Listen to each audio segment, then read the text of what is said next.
Anarchist interventions. Contents. Foreword, Alfredo M. Bonanno 1. Introduction, Uri Gordon and O. 5. 1. Statements and speeches. First announcement, Anarchists against the Wall 17. Declaration, Anarchists against the Wall 19. 2 states for 2 peoples, 2 states too many, Anarchist Communist Initiative 22. We must break down the wall, Anarchists against the Wall 27. The Karl von Ossietzky Medal Acceptance Speech. Adi Winter and Yossi Bartel 30. Speech at the Tel Aviv Demo against the war. In Gaza, Adar Graevsky and Yana Israeli 33. Sentencing Statement, Jonathan Pollock 36. 2 Essays and Reflections. Nabi Saleh in Pictures, Lehi Rothschild 43. Tear Gas and Tea, Kobe Snitz 50. Fear and Loathing at the Central Bus Station. Roy Wagner 60. Running with Wolves, Talai Shapiro 70. Here, Murderers Are Heroes, Sarah Aso-Uline 80. Emotional First Aid, Iris Arieli 87. Means of Communication, Yuri Ayalon 99. Dykes and the Holy War, Yossi Bartel 106. Hey Babe, Hope You're Not in Jail, Ruth Edmonds 114. Another Land, Chen Miskov 127. Foreword. The wall is there, where before it was not. It is a horrible, gigantic artifact that continues for hundreds of kilometers, adapting itself, overstepping the more or less internationally accepted borders, growing in height, or transforming itself into trenches or other structures designed to isolate the enemy. I know some of the places where it rises, for example, Tulkarem, Kalkalia, and Gush Etzion south of Jerusalem very well. But that is not the point. A wall is built of stones and cement. A trench is a hole dug many meters into the ground, assisted by barbed wire, an electronic mechanism, a revolving door. All mute objects desired by fear and imposed by force. These things are not the fundamental point of a human distance that has been dug between Israelis and Palestinians for so long, to the point of becoming almost insurmountable. At the origin of this distance there is the fear of those who, in a past so remote that by now it seems archaic, could have worked with the first wave of settlers, yet gradually became, if not exactly their armed enemy, cheap labor to be utilized. And then, slowly, in the unfolding of decades of political and international errors or swindles, and the shirking of all kinds of leaders, that fear has turned into a solid object that is far higher and harder than any wall could ever be. How can you get close to someone made vicious through rejection and confinement, to someone who wallows in the mud of refugee camps, to someone who feeds on the crazy ideology of throw them all into the sea, to someone who shoots his Qassams built in the courtyard into the sky thick with clouds? And on the other hand, how can you approach those who see the wall and all its hideous aspects as the only defense against an enemy who has always been painted aggressively as someone forever ill-disposed to any agreement? What to say about certain demonstrations in defense of segregation? In my opinion, one should not reduce the problem to a mere propaganda issue. It is not just a question of denouncing the abuse committed with the construction of more than 700 kilometers of wall, or the shame of this ghettoization, which Jews more than anyone in the world should consider horrible and unacceptable. We must go a step further. One should not limit oneself to working with Palestinians, to seeing them as brothers and not as enemies, to be softened by showing how not all Jews are in favor of this concrete monster that screams revenge to the skies. We must take another step further. And what should this step be? Attack. Demonstrative at first, for goodness sake. I do not want to talk about a definitive attack, as basically only the militarist illusion feeds off this kind of thing to the point of indigestion. I mean an attack on the concrete targets that establish, nurture, guarantee, justify, and finance the management of such a monstrosity as the wall in question. It is not enough to simply call oneself anarchists against the wall if the wall stays there in front of our noses as the emblem of the historical inevitability of the decisions of those in power, of those who have usurped the original libertarian expressions of the first Israeli settlements. Huge actions.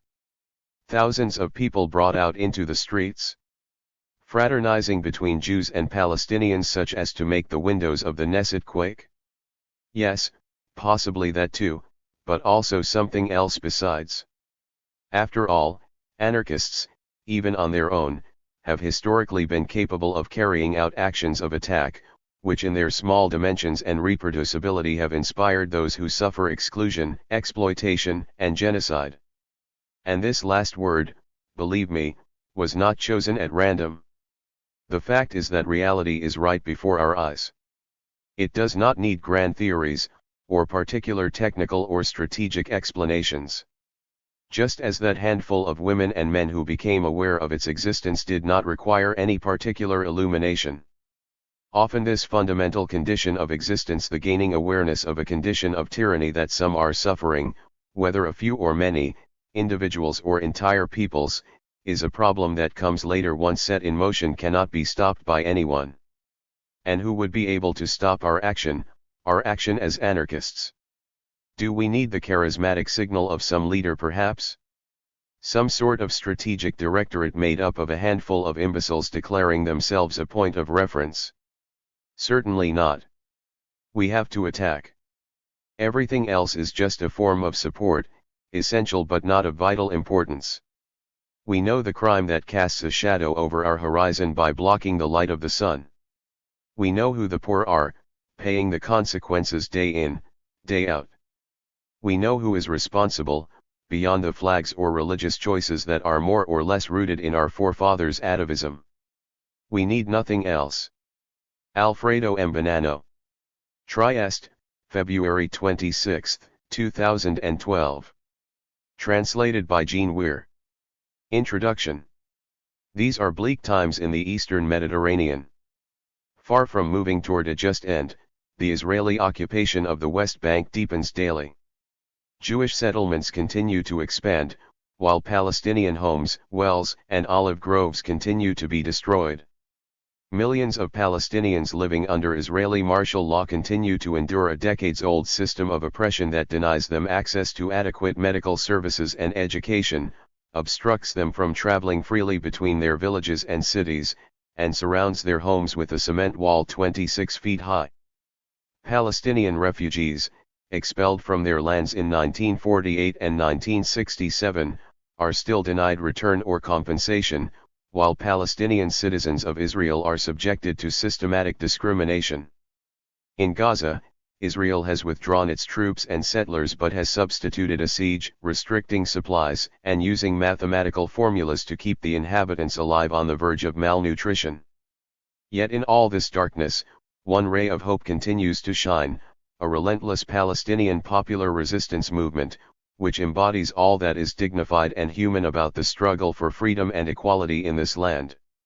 Marching, unarmed, toward confiscated lands and blocked roads. Defying tear gas, beatings, and bullets, nightly raids, and trumped-up charges. Raising awareness and sustaining families. And all the while, extending an open hand to Israelis and internationals to join the struggle. The struggle against the occupation is led by Palestinians, and Israeli solidarity on the ground should always be carried out in full recognition of the asymmetry created by our privilege. Yet for better or worse, the action initiative called Anarchists Against the Wall has become a source of inspiration well beyond the Middle East. And while it is likely that international comrades project more of their aspirations and hopes on us than we deserve, there is also legitimate space to relate the experiences and reflections of disobedient Israelis who oppose their own state's militaristic policies and rhetoric in the most unmediated way. And so we offer this book. AATW began its activity in late 2003, when a loose group of activists formed a direct action initiative to oppose the construction of Israel's so-called separation barrier. The group coalesced in the village of Masha, where together with international and Palestinian activists, we all set up a protest camp on the planned route of the wall. A typical sentiment among activists in the group was the rejection of the old tactics of the Israeli peace movement lobbying, electoral efforts, and interfaith dialogue as ineffectual and paternalistic. Instead, they drew inspiration from the international anarchist and alter globalization movements as well as the experiences of existing solidarity efforts that had formed since the eruption of the Al-Aqsa Intifada II, armed Palestinian uprising in October 2000. In fact, EAT's inception can be traced back to the fusion of parallel undercurrents in Palestine and Israel during the Second Intifada. In the West Bank and Gaza Strip, although significantly more militarized than the first, the Second Intifada contained widespread instances of popular struggle and civilian resistance, such as direct actions, protests and demonstrations, non-governmental organization initiatives, independent information and media efforts, youth projects, boycott campaigns, and civil disobedience, usually led by local popular committees. Marginalized as they were by the levels of violence and increasing hierarchical centralization of the Palestinian Authority, these efforts nevertheless managed to put down roots and eventually bear fruit. In Israel, the failure of the Oslo Accords resulted in a general nationalist entrenchment and shift to the right, including within the so-called peace camp. This had the opposite effect on those at the far left end of the spectrum, however, as the realization of why Oslo failed led many to permanently let go of the coattails of the Zionist left. Initially, the major organ for Israeli solidarity with Palestinian communities was THIRD, a network that at its peak had hundreds of active participants, both Jews and Palestinian citizens of Israel. THIRD activists brought food to besieged cities and towns, and defended Palestinian farmers from settlers and soldiers as they cultivated their land. In summer 2001, many international activists began arriving in Palestine as volunteers in the International Solidarity Movement, a Palestinian-led coordination that accompanied nonviolent Palestinian actions in the West Bank. ISM actions included forming human chains to block soldiers from interfering while Palestinians tore down military roadblocks, held mass demonstrations, or collectively broke curfews to take children to school or tend their fields. In spring 2002, with the intensification of Israeli violence in the West Bank, including the destruction of the Jenin refugee camp and siege of the Church of the Nativity in Bethlehem, the ISM was driven to more defensive activities including human shielding and live witnessing. ISM activists stayed in Palestinian homes facing demolition, rode with ambulances, escorted municipal workers to fix infrastructures, and delivered food and medicine to besieged communities. Israeli soldiers killed two ISM activists, Rachel Corrie and Tom Herndal, in the Gaza Strip in 2003. The protest camp in Masha formed the opportunity for Israelis who had cooperated with ISM affinity groups to give more visibility to their own resistance as Israelis. The camp became a center of information and struggle against the planned construction of the barrier, which was just starting to be built at the time. Over its 4-month duration, more than 1,000 internationals and Israelis came to learn about the situation and join the struggle. Activists also cut the fence and destroyed parts of it. At one such action in December 2003, Israeli soldiers shot an Israeli activist named Gil Ahmadi in both his legs with live ammunition from close range. The large amount of publicity that this incident received fixed the group's previously rotating name as the name picked for that action, Anarchists Against the Wall. At this point, several Palestinian villages that were about to lose much of their lands to the wall formed popular committees to resist the construction. The connections made during the Masha camp led to Israelis being invited to join those demonstrations, and the beginning of a long-term partnership between AATW and popular committees in many villages. Demonstrations and actions took place almost daily in Budrus, Salem, Anan, Biddu, Beit Awa, Deir Balu, Beit Surik, Beit Likia, and other villages as well as in Palestinian neighborhoods that were effectively imprisoned by the walls around Jerusalem. In a few actions, Palestinians and Israelis managed to halt construction work for the day, tear down or damage sections of the fence, or break through gates along it. The pragmatic goal of the Israeli and international presence was to force the army to reduce its level of violent repression, since it has stricter rules of engagement when outsiders are present alongside Palestinians. Nevertheless, to date over 20 Palestinians have been killed in these demonstrations, sometimes by live ammunition, but more often by direct hits from allegedly less lethal weapons such as rubber-coated metal bullets and tear gas canisters. Starting in February 2005, AATW began to support weekly demonstrations in the village of Bilin. To this day, a resilient mobilization sustained in numbers that has become an internationally recognized symbol of the popular struggle. In Bilin as well as other villages, including Anilan, Maashra, Beit Umar, and Nabi Saleh, a regular pattern of Friday demonstrations was formed. A typical demonstration begins with a rally in the village center following Friday prayers, after which the residents and their supporters march toward the fence, or toward lands that have been taken over by settlers. Israeli soldiers sometimes will invade the village before the demonstration has started. At other times, the protesters will be able to reach the fence and chant slogans. In either case, the army inevitably declares the area a closed military zone, and proceeds to disperse the demonstrators using tear gas, concussion grenades, rubber-coated metal bullets, shoving and beating. As the demonstration retreats back to the village, youths from the village frequently move to the rearguard and begin throwing stones at the Israeli forces, which sometimes invade the village for a number of hours. By sundown all is usually quiet again, though night raids are common. Mass demonstrations are only one part of the Palestinian-led actions that Israelis and internationals join. Other endeavors include planting trees, rebuilding demolished homes and wells, and regularly accompanying Palestinian farmers or herders who face violence from Jewish settlers. The solidarity activists try to stand as a barrier between the attacking settlers and farmers, who sometimes manage to work their land for an hour or two.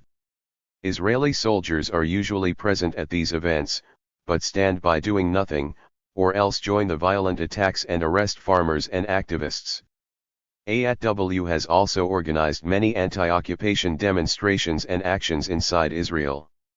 Activists have stretched barbed wire and set up a mock checkpoint in affluent North Tel Aviv, and briefly mounted Israeli tanks and armored personnel carriers preparing for an incursion into the Gaza Strip. In addition, there was widespread anarchist participation in the Israeli opposition to the August 2006 war on Lebanon and December 2008 war on Gaza. Anarchists formed large contingents in the demonstrations against these offensives and briefly blockaded the entrance to an Air Force base at the height of both wars. Other protests and direct actions inside Israel continue on an almost weekly basis. The pieces collected in this book are divided in two parts. The first contains short statements, including leaflets issued by AATW in its early days or speeches given by its members on different occasions. The second part contains accounts, essays, and reflections by activists who participate in the group's actions. Some of these were written especially for this collection, and others were previously published in AATW zines and other media. We hope they will provide readers with insights into the challenges presented by our struggle as well as the motivations and emotions of the participants. While some of the pieces in the first part were issued on behalf of AATW, neither they nor any of the pieces in the second part, to say nothing of this introduction, should be taken to represent a permanent, collective ideological position of the group as a whole. For better or worse, AATW is a pragmatic action initiative with no ideological platform, no manifesto, and no program for the future of the region. As the introduction to our 2007 zine states, AATW sweats off the excess weight of thick, heavy ideological frames by making practice its center of gravity. This is not to imply that principled, theoretical analyses are not needed. Of course we certainly encourage applying them to deconstruct Zionist apartheid myths. However, at this time, the individuals comprising AATW would rather apply tugging ropes, bolt cutters, and 10-pound hammers to deconstruct Israel's wall and express their disagreement with IDF roadblocks. While many Israelis who participate in actions in the West Bank do hold some variety of a comprehensive anarchist worldview, many others do not. Some see their efforts in terms of support for human rights and international law. Others act out of a purely personal expression of moral conscience. This diversity has not been without its pitfalls, but one of its clear advantages has been the avoidance of sectarianism and corresponding ability to offer a slightly more welcoming space to newcomers. In short, the pieces collected here solely represent the opinions of their own authors. In closing, we would like to thank the following Institute for Anarchist Studies board members: Joshua Stevens for taking the initiative to make this book happen and his substantial editorial help, Cindy Milstein for her careful copy editing, and Josh McPhee for patiently going through numerous revisions of the cover art. We also want to acknowledge Lorna Vetters for proofreading this book.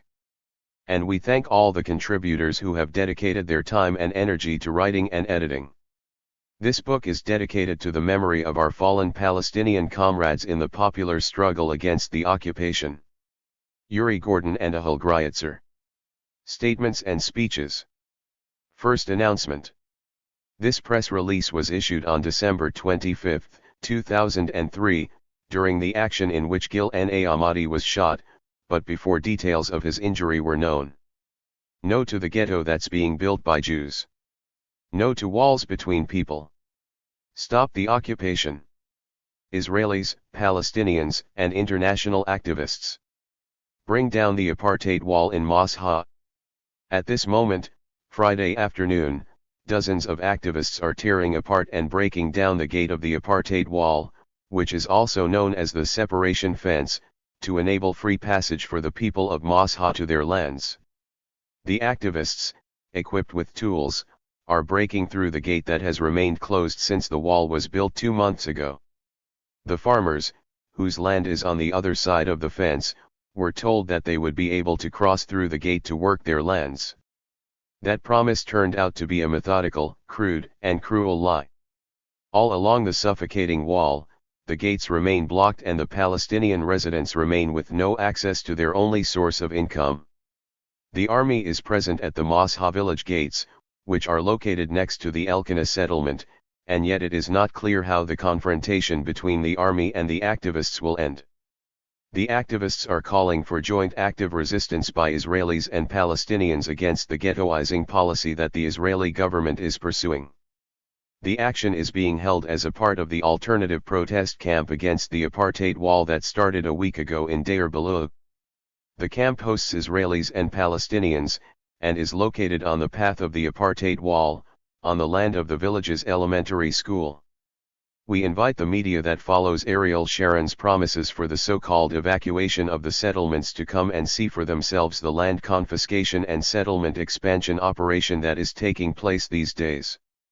Deir Baluch protest camp and other protest actions that are taking place, and that will take place in the future, will provide a living and kicking alternative to the occupying, stealing, and confiscating actions that the Sharon government and the Israeli army are responsible for. Anarchists Against the Wall. Declaration. This declaration was first released on January 5, 2004. These days, with the building of the system of fences, ditches, and the wall of separation that robs the fields and leaves people in enclaves without the necessary means of existence, when hundreds of thousands are cut off from health and education facilities and essential infrastructure, and are forced to choose between voluntary transfer or death, it is our duty as human beings to struggle against this crime. We forced open the gate at Masha to open a gap in the wall of hatred, and with our actions, provide a living, kicking alternative to the apartheid policy of the Israeli government. We, to whom the future of this land is important, regard the system of fences and a separation wall as not only a huge disaster for the Palestinian people but also a direct threat for us and anyone who desires a peaceful as well as secure life. This is not a security fence. This is a racist apartheid fence that will cause bloodshed for all of us for many years to come. We try to live in our daily lives the changes we are striving for. We work in a spirit of full cooperation, without leaders. Our decisions are arrived at by consensus, and everyone contributes according to their ability. We believe that justice and equality are arrived at by voluntary agreement between people, and that the state is only an aggressive tool of dominant ethnic and/or class groups. We are realists and understand that the abolition of the state system will not occur tomorrow, but even today we can already demand a way of life with no rulers and no ruled, no masters and no slaves. Direct action is the democratic act when democracy stops functioning. The Berlin Wall was not dismantled by rulers and agreements but rather by citizens who felled it with their own hands. Since we can remember, we have been brainwashed with hatred and fear of our Palestinian neighbors. We have not gone for trips in the countryside without armed escort. We were told that our hand is extended for peace, but there is no one to talk to. But these lies were exposed and are visible to everyone who participates in the actions against the occupation. We have slept together beneath the olive trees, we have marched together to the fence, and we will continue to struggle together, Israelis, Palestinians, and internationals, for justice and equality for all. For years, good people have claimed that when the transfer is enacted, they will lie down in front of the wheels of the trucks and buses to block that crime. But the transfer is already happening now. Depriving thousands of people of the minimal means of existence does not leave them any alternative. Thousands are leaving their villages to find food for their children. The ethnic cleansing is occurring before our eyes, and we have only one option: to use the few rights we still have from the remnants of Israeli democracy and break the racist, immoral laws. Yes, to break the gates and fences, block the bulldozers with our bodies, enter closed-off military areas, and also transform the enemy into our friend. Palestinian and Israeli resistance will continue as long as the occupation, the infrastructure and route of terror continues. Anarchists against the wall. 2 states for 2 peoples, 2 states too many. The following leaflet was distributed at a demonstration in Tel Aviv on May 15, 2004. The short-lived anarchist communist initiative was formed by a small group of Israeli anarchists, some of whom were imprisoned for refusing to serve in the army, from 3 different cities. If the State of Israel and Palestinian Authority reach a peace agreement, it will not result from an Israeli wish for security for its citizens and a Palestinian wish for independence. It will be more than anything else a part of the configuration of the international powers' interests, as such concepts are alien to their way of thinking. The Geneva Accords, initiated by politicians and business people, if signed and applied as intended, will be the expression of these interests, as will any other political agreement one can imagine. The label most appropriate for describing the treatment by the Israeli state of the inhabitants and citizens who are not included in the category of full rights Jews is apartheid, a chauvinist separation rule, which confiscates land from peasants, restricts the freedom of movement of people on their way to work, and even obstructs the ability of Palestinian capitalists to develop their economy. All this, while trying to get the cooperation of the Palestinian leadership. Some people who regard themselves as peace activists have asked themselves seriously, beyond the official answers of the left, what the reasons for the common policy of all Israeli governments, left and right, toward the Palestinians can be.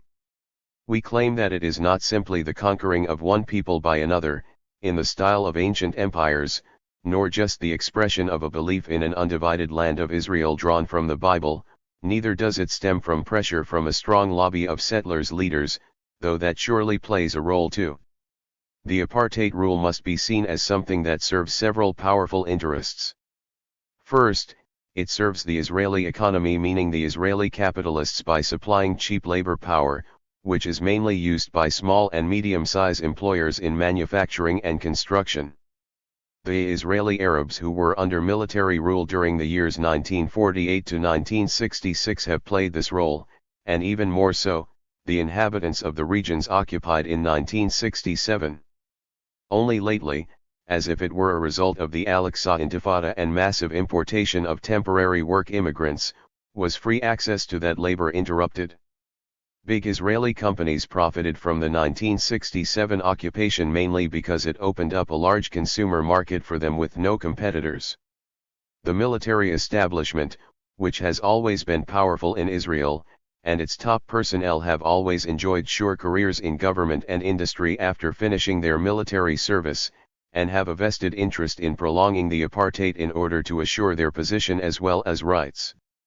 It is in the interest of the United States, which is helped by the services given to it by the Israeli state in the region and all over the world since the 1950s, for Israel to stay under a permanent threat so that it will continue to need its support.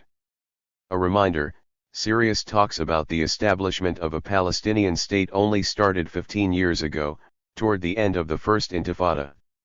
Hardly any present-day leaders of the main Zionist left and more radical left ever imagined such an agreement. Even at the beginning of the Oslo period they still talked about autonomy.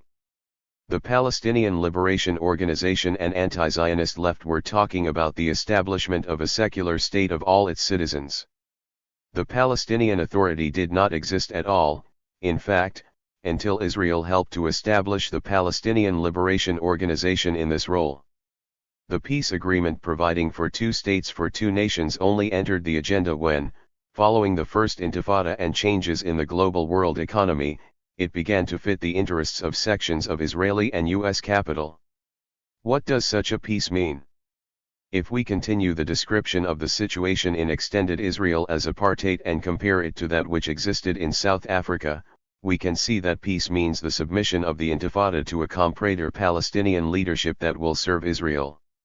Such peace, often called normalization, is related to processes occurring all over the world under the label of globalization and initiatives for regional trade cooperation designed to culminate in a free trade region of all Mediterranean countries.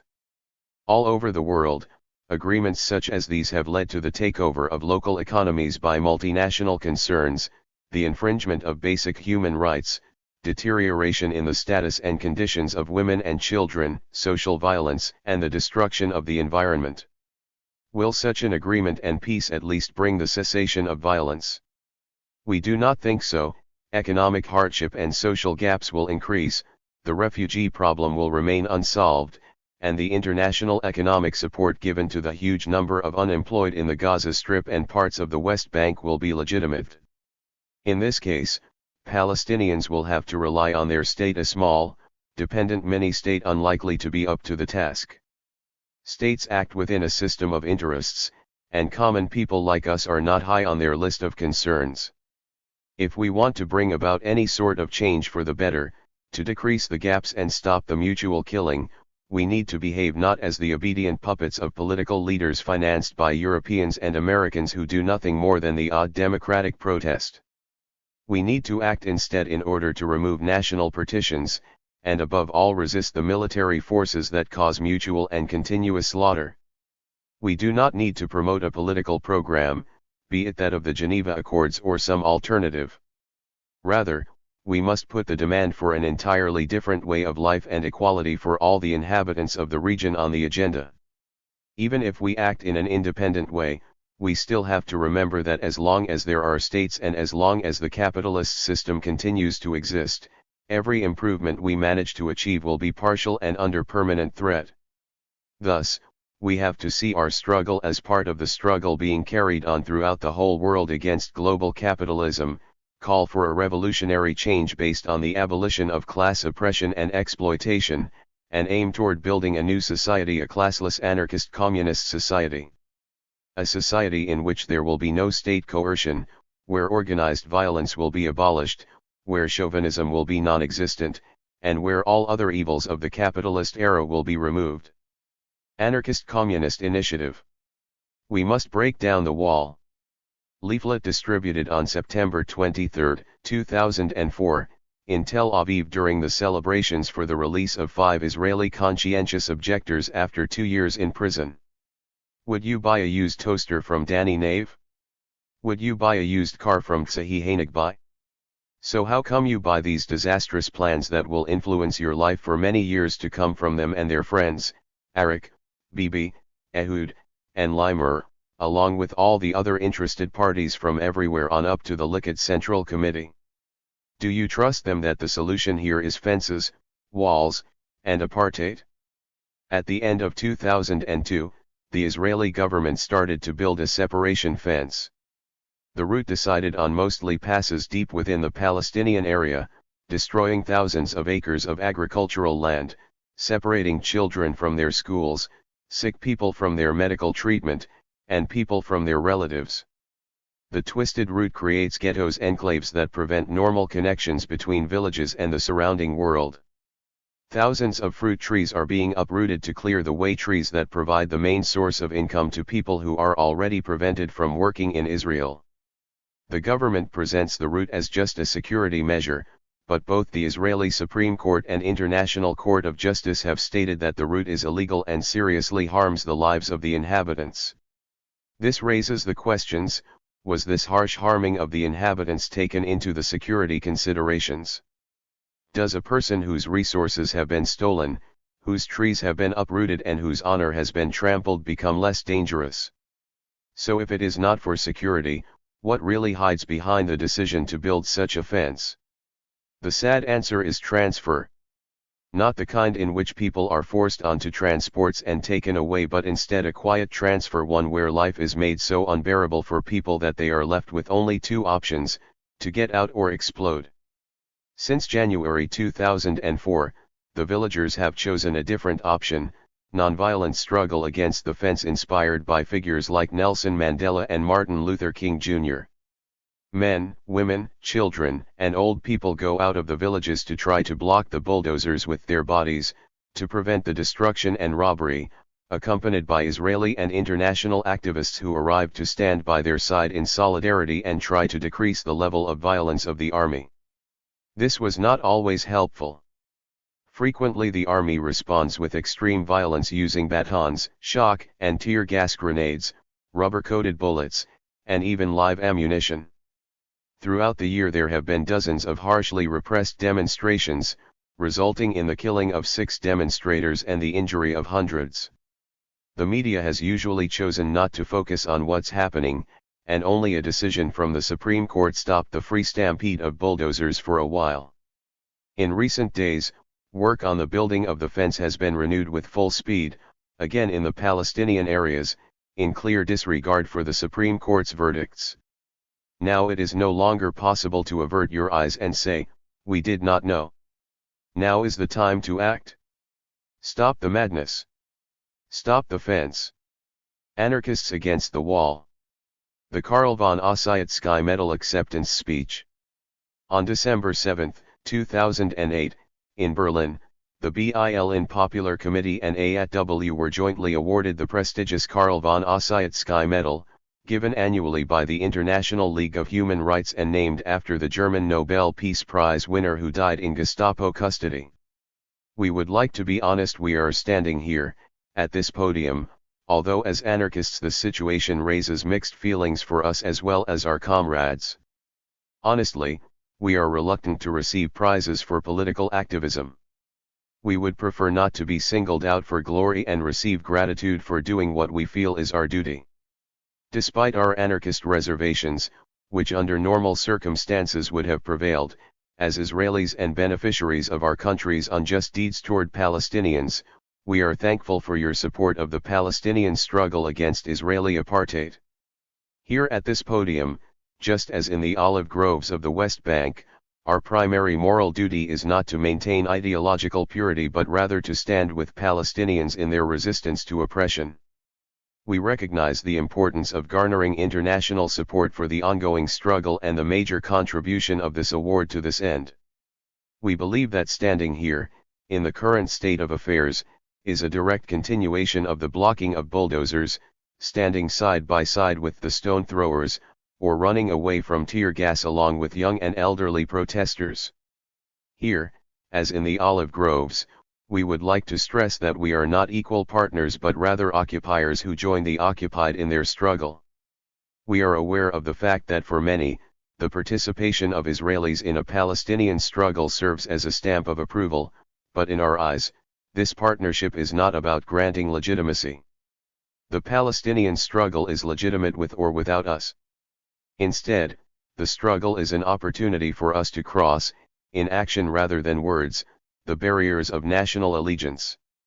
Over the past 4 years, and through over 200 demonstrations, BILN has become a symbol and focal point for the movement against Israel's wall, a movement that for the past 6 years has mobilized thousands of people into grassroots popular resistance and forged an unprecedented on-the-ground, joint Palestinian-Israeli struggle.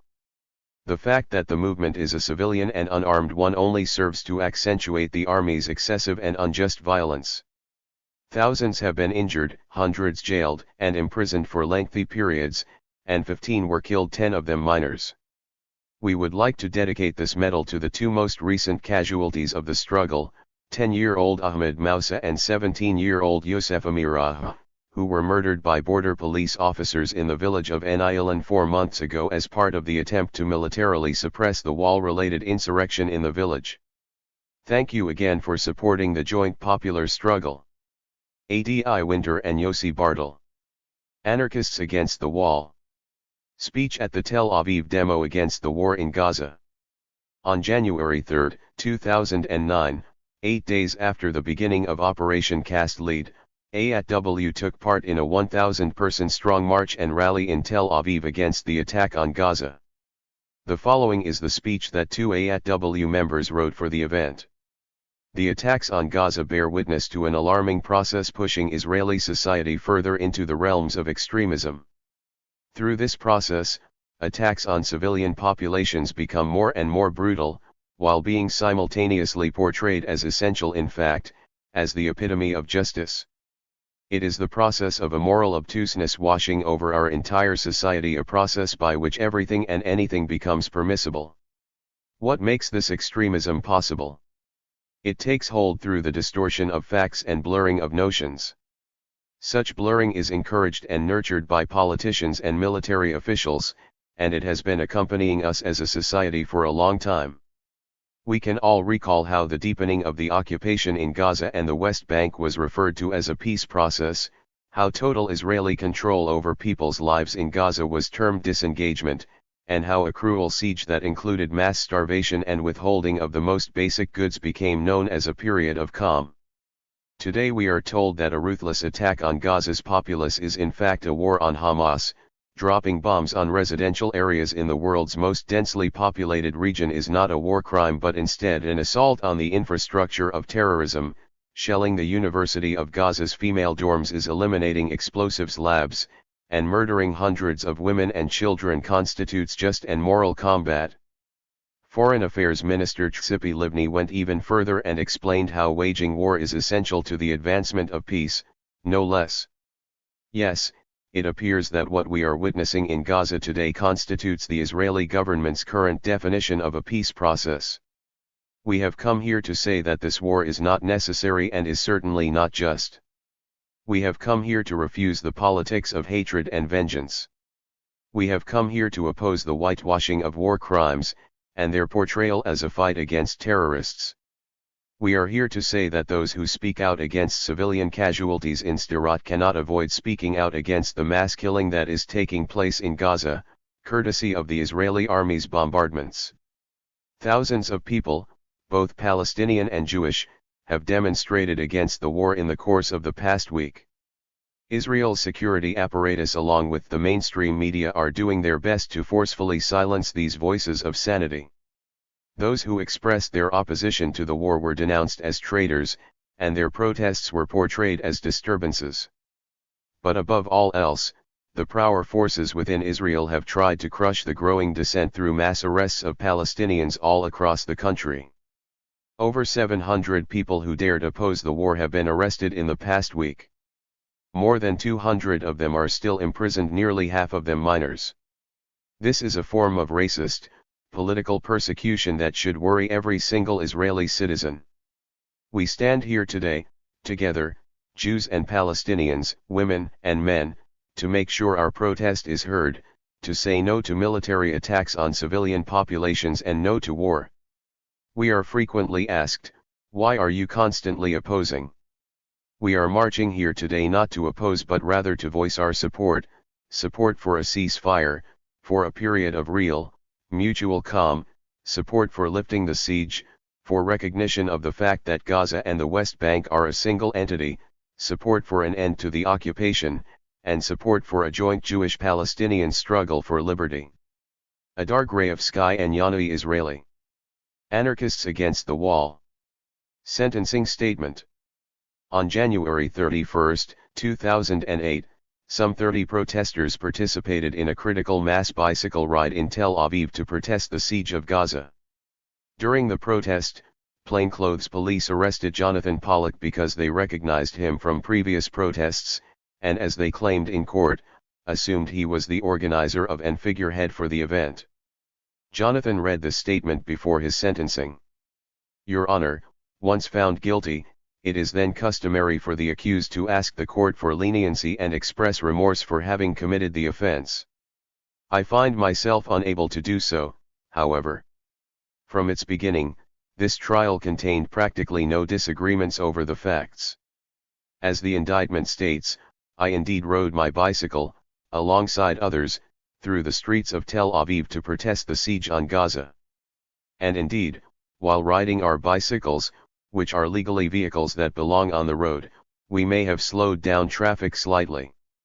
The sole, trivial disagreement in this case revolves around testimonies heard from police detectives who claimed I played a leading role throughout the protest bicycle ride, something I as well as the rest of the defense witnesses deny. As said earlier, it is customary at this point of the proceedings to sound remorseful, and I would indeed like to voice my regrets regarding one particular aspect of that day's events. If there is remorse in my heart, it is that, just as I argued during the trial, I did not play a prominent role in the protest that day, and thus did not fulfill my duty to do everything within my power to change the unbearable situation of Gaza's inhabitants and bring to an end Israel's control over the Palestinians. His Honor has stated during the court case, and will most likely state again in the future, that a trial is not a matter of politics but rather of law. To this I reply that there is hardly anything to this trial except political disagreement. This court may have impeded the mounting of an appropriate defense when it refused to hear arguments regarding political selectiveness in the police's conduct, but even from the testimonies that were admitted, it became clear that such selectiveness exists. Both the subject of my alleged offense and the motivation behind it were political. This is something that cannot be sidestepped. The State of Israel maintains an illegitimate, inhuman, and illegal siege on the Gaza Strip, which still is occupied territory according to international law. This siege, carried out in my name and in yours as well, sir, in fact, in all our names, is a cruel collective punishment inflicted on ordinary citizens, residents of the Gaza Strip, subjects without rights under Israeli occupation. In the face of this reality, and as a stance against it, we chose on January 31, 2008, to exercise the freedom of speech afforded to Jewish citizens of Israel. Yet it appears that here in our one of many faux democracies in the Middle East, even this freedom is no longer granted, even to society's privileged children. I am not surprised by the court's decision to convict me, despite having no doubt in my mind that our actions on that day correspond to the most basic, elementary definitions of a person's right to protest. Indeed, as the prosecution pointed out, a suspended prison sentence hung over my head at the time of the bicycle protest, having been convicted before under an identical article of law. And although I still maintain I did not commit any offense whatsoever, I was aware of the possibility that under Israeli justice, my suspended sentence would be imposed. I must add that if His Honor decides to go ahead and impose my suspended prison sentence, I will go to prison wholeheartedly and with my head held high. It will be the justice system itself, I believe, that ought to lower its eyes in the face of the suffering inflicted on Gaza's inhabitants, just like it lowers its eyes and averts its vision each and every day when faced with the realities of the occupation. Jonathan Pollock. Essays and Reflections. Nabi Saleh in Pictures. The road from Tel Aviv to Nabi Saleh is long and twisting, and the hills on the way were made for poetry. The 500 residents of this small village, not far off from Ramallah, go out every Friday to protest against the Israeli occupation and the settlers who stole their spring. They march together, adults and children, accompanied by international and Israeli solidarity activists, to confront the soldiers who are always out there blocking their way to the spring. We're standing in the main square of the village as people gather up for the demonstration.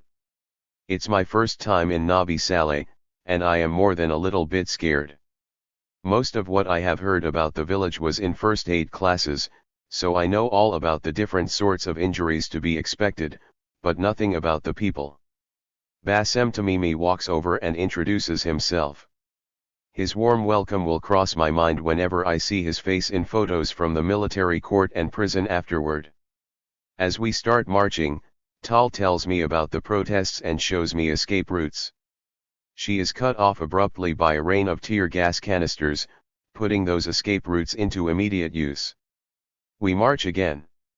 This time, instead of the whooshing sound of the canisters, we hear the pack made by bullets. She tells me, rubber, and we start running. As we stand panting behind a conveniently located house, we look at each other and admit, those were live bullets. Welcome to Nabi Saleh. ****. It's the end of winter. The army has blocked all the roads to Nabi Saleh, so we walk through the fields and climb the hill that leads to the village. The flowers are blooming in yellow and red and purple, and with all this beauty around, the purpose of this trip is momentarily forgotten. But as we get to the village, the soldiers are already inside and there is gas in the main square. ****. Pouring rain, real rain for a change. We are taking shelter in one of the houses as a girl comes in and screams, "They took Uday." We all rush outside. In the square, a military jeep is standing. Uday is sitting inside. There are soldiers all around. 24 of us sit in front of the jeep, blocking its way. After several minutes the soldiers say, "Anybody who doesn't move along will be arrested." We remain sitting.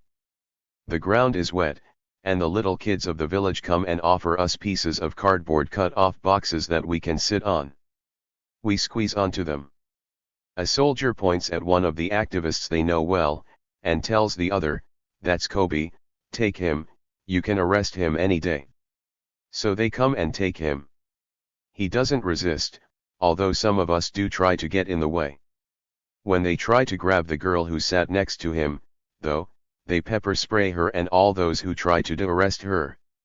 As people are lying on the floor, clutching their faces and screaming in pain, the soldiers start shooting tear gas.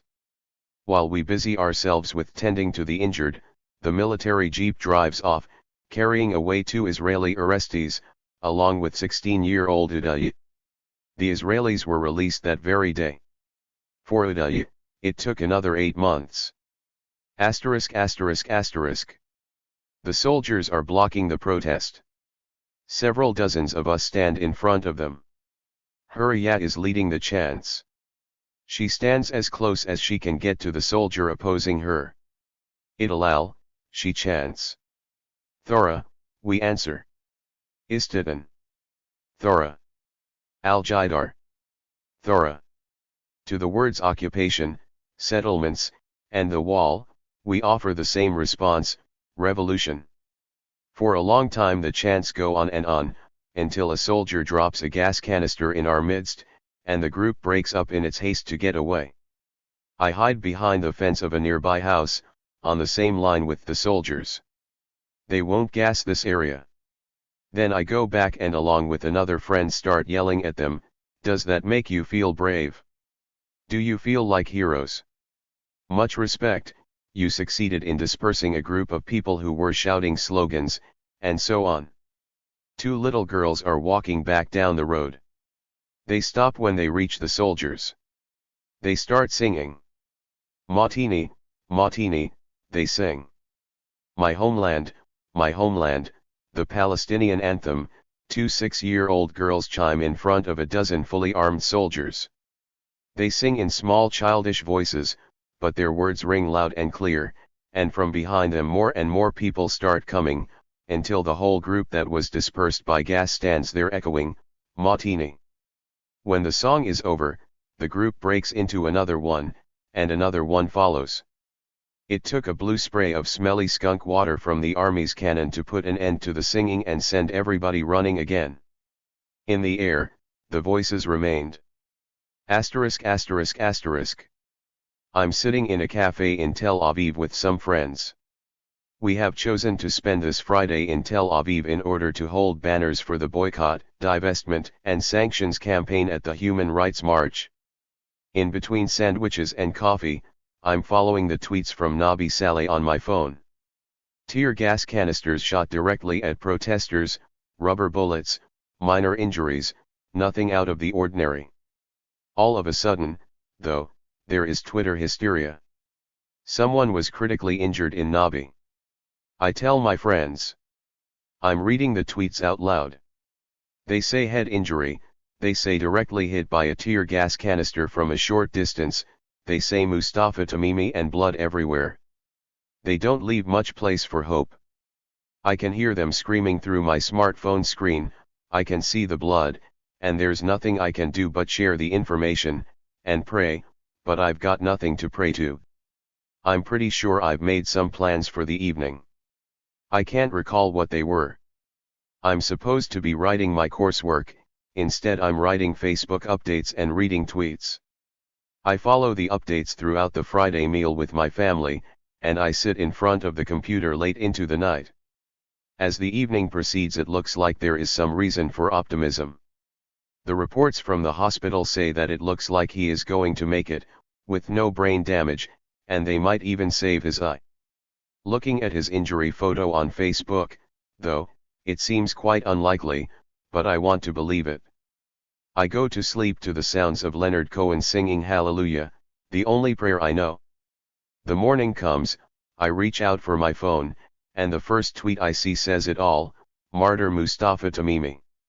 My eyes are not fully open yet, but they are already full of tears. Asterisk asterisk asterisk. We join in the funeral procession. There are flags and there are slogans as it makes its way toward the village, but there are mainly tears. A woman faints.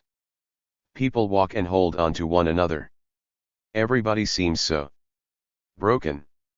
My pain is mingled with anger, my anger drowned in pain. I want to burn something, preferably my Israeli ID. I want nothing to do with the people who did it, with the people who killed Mustafa, with the people who broke my beloved village. I leave a piece of my heart in the graveyard of Nabi Saleh, lying beside Mustafa Tamimi. When the funeral is over, people start marching on the more familiar route. The Shabab lead the way toward the spring, and everybody follows. Friday or Sunday, protest or funeral, the soldiers react the same way. Soon enough the tear gas fills the air, the eyes are tearful again, and the wind carries the smell of the skunk water toward the village. We have to go home. Before we leave, I walk toward Mustafa's to offer my condolences to Ikhlas, his mother. A car stops by the house. Inside it sits Uday, Mustafa's brother, who was in prison since that demonstration way back when. The military court agreed to release him a few days earlier than his due date because of his brother's death, but releasing him in time for the funeral would have been too kind for them. As he walks out he falls into the arms of Uday, his twin, both weeping uncontrollably. I follow them into the house, but when Ikhlas hugs Uday and starts crying into his shoulder, I walk away. I don't want to intrude, and anyway, I have no idea what to say. Asterisk asterisk asterisk. It's my first Friday in the village since Mustafa's funeral, and it's the Friday after Christmas. We run into Bilal's house and close the door just in time to lock out the cloud of gas that's been chasing us. Maidh and I sit together, and update on Twitter, while waiting for the air outside to clear so we can rejoin the protest. 7-year-old Jana walks around the house ringing a Christmas bell and begs her mum for permission to dress up in her Santa outfit. She gets to wear the jacket only and the beard. She skips around the house, ringing her bell, singing merrily, bombing gas, bombing all the way, bombing gas, on this Christmas day, yay, and we are not sure whether our hearts are bursting or breaking. Asterisk asterisk asterisk. I am sitting at a friend's place trying to read books for my seminar. I'm in the midst of one internet break. It's been a bad Sunday. Soldiers took Bilal on Friday, and hopes for his release seem scarce.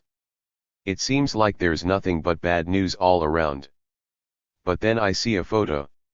A photo of Palestinian women sitting by the Nabi Saleh spring, and the caption by Abir Kopti says, "For the first time in 2 years, a group of Palestinian women went to the spring of Nabi Saleh and spent their day there." The spring was taken over by settlers 2 years ago under the protection of the army and state. Viva Palestine and Palestinian women! Suddenly the day has grown brighter, and the weight on my shoulders has eased. And once again, the women of Nabi Saleh teach me hope. Leahy Rothschild. Tear gas and tea. The truly marginalized political positions belong in a category of ideas that are considered mad or irresponsible. The former label usually requires no argument, but the latter is supported by a contention that cannot be dismissed out of hand. As the assertion goes, when a position is sufficiently marginalized, it actually becomes counterproductive. Instead, the responsible mad person is urged toward the often contradictory responsible position. This urging is possible when the basic terms of discussion are sufficiently distorted, and therefore it is useful to take another look at them. When the anti-racist is incomprehensible. Israel has all but completed what it calls a security barrier in the West Bank. The impact of this, the largest construction project in Israeli history, can only be understood in connection with the range of other Israeli policies and practices in the West Bank: dozens of staffed checkpoints, literally hundreds of physical barriers, and policies of closure and curfew. Together, they enforce an elaborate system of restrictions on the movement of all Palestinians in accordance with ever-changing rules that are not published, and thus are almost impossible to challenge legally. These policies and others divide the Palestinian territories into what is called territorial units in IDF lingo. More than any previous Israeli policy or practice, the wall, if completed according to plan, stands to make the partition of the West Bank permanent and irreversible. The spectrum of Israeli opposition to the wall, from liberals to radicals, falls into three main categories. The first category, the principled position, is to oppose the wall on the grounds that it is a policy that punishes people for being Palestinian. Its alternative, the second category, opposes the wall on the grounds that it is not an efficient way to achieve its stated goal of protecting Israelis, either because it does not provide security or because a more humane wall could offer an equal amount of security.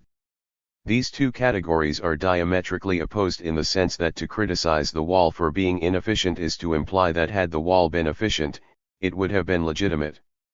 The third category is a variation on the second.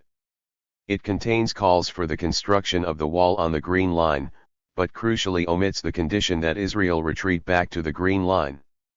This position is the common one on the Israeli center-left and is part of the platform of Meretz, the Israeli Social Democratic Party. The difference between the first and third position is more than a matter of the unintended consequent route of the wall. Without an Israeli withdrawal from the West Bank, even if the wall had been built on the Green Line as Meretz wished, it would have facilitated the caging of Palestinians by other means. With the Israeli army remaining on both sides of the wall, freedom of movement for Palestinians could have remained increasingly constrained by checkpoints, restricted roads, and internal fences. Such tight control would not have been possible without a wall preventing Palestinian access to Israel, even if that wall was on the Green Line. To my knowledge, principled opposition to the wall has not been expressed in the Israeli press at all, and rarely even in statements of the radical left. The dilemma for Israeli radicals facing a tide of support for the wall is between making an inherently racist argument and risking their exclusion from the mainstream. To further illustrate what it means to even criticize the wall on any grounds other than a principled opposition, consider the reaction to the idea of imposing on Jews a regime similar to that imposed on Palestinians. The scale of reaction to that hypothetical suggestion can be measured by the response to a related restriction proposed for the Jewish state. That proposal is UN Security Council Resolution 242, which, if implemented, would prevent the Jewish state from ruling over Palestinians in the occupied territories. Israel's Foreign Minister Abba Eban responded to Resolution 242 by stating, "We have openly said that the map will never again be the same as on June 4, 1967. For us, this is a matter of security and of principles. The June map is for us equivalent to insecurity and danger. I do not exaggerate when I say that it has for us something of a memory of Auschwitz."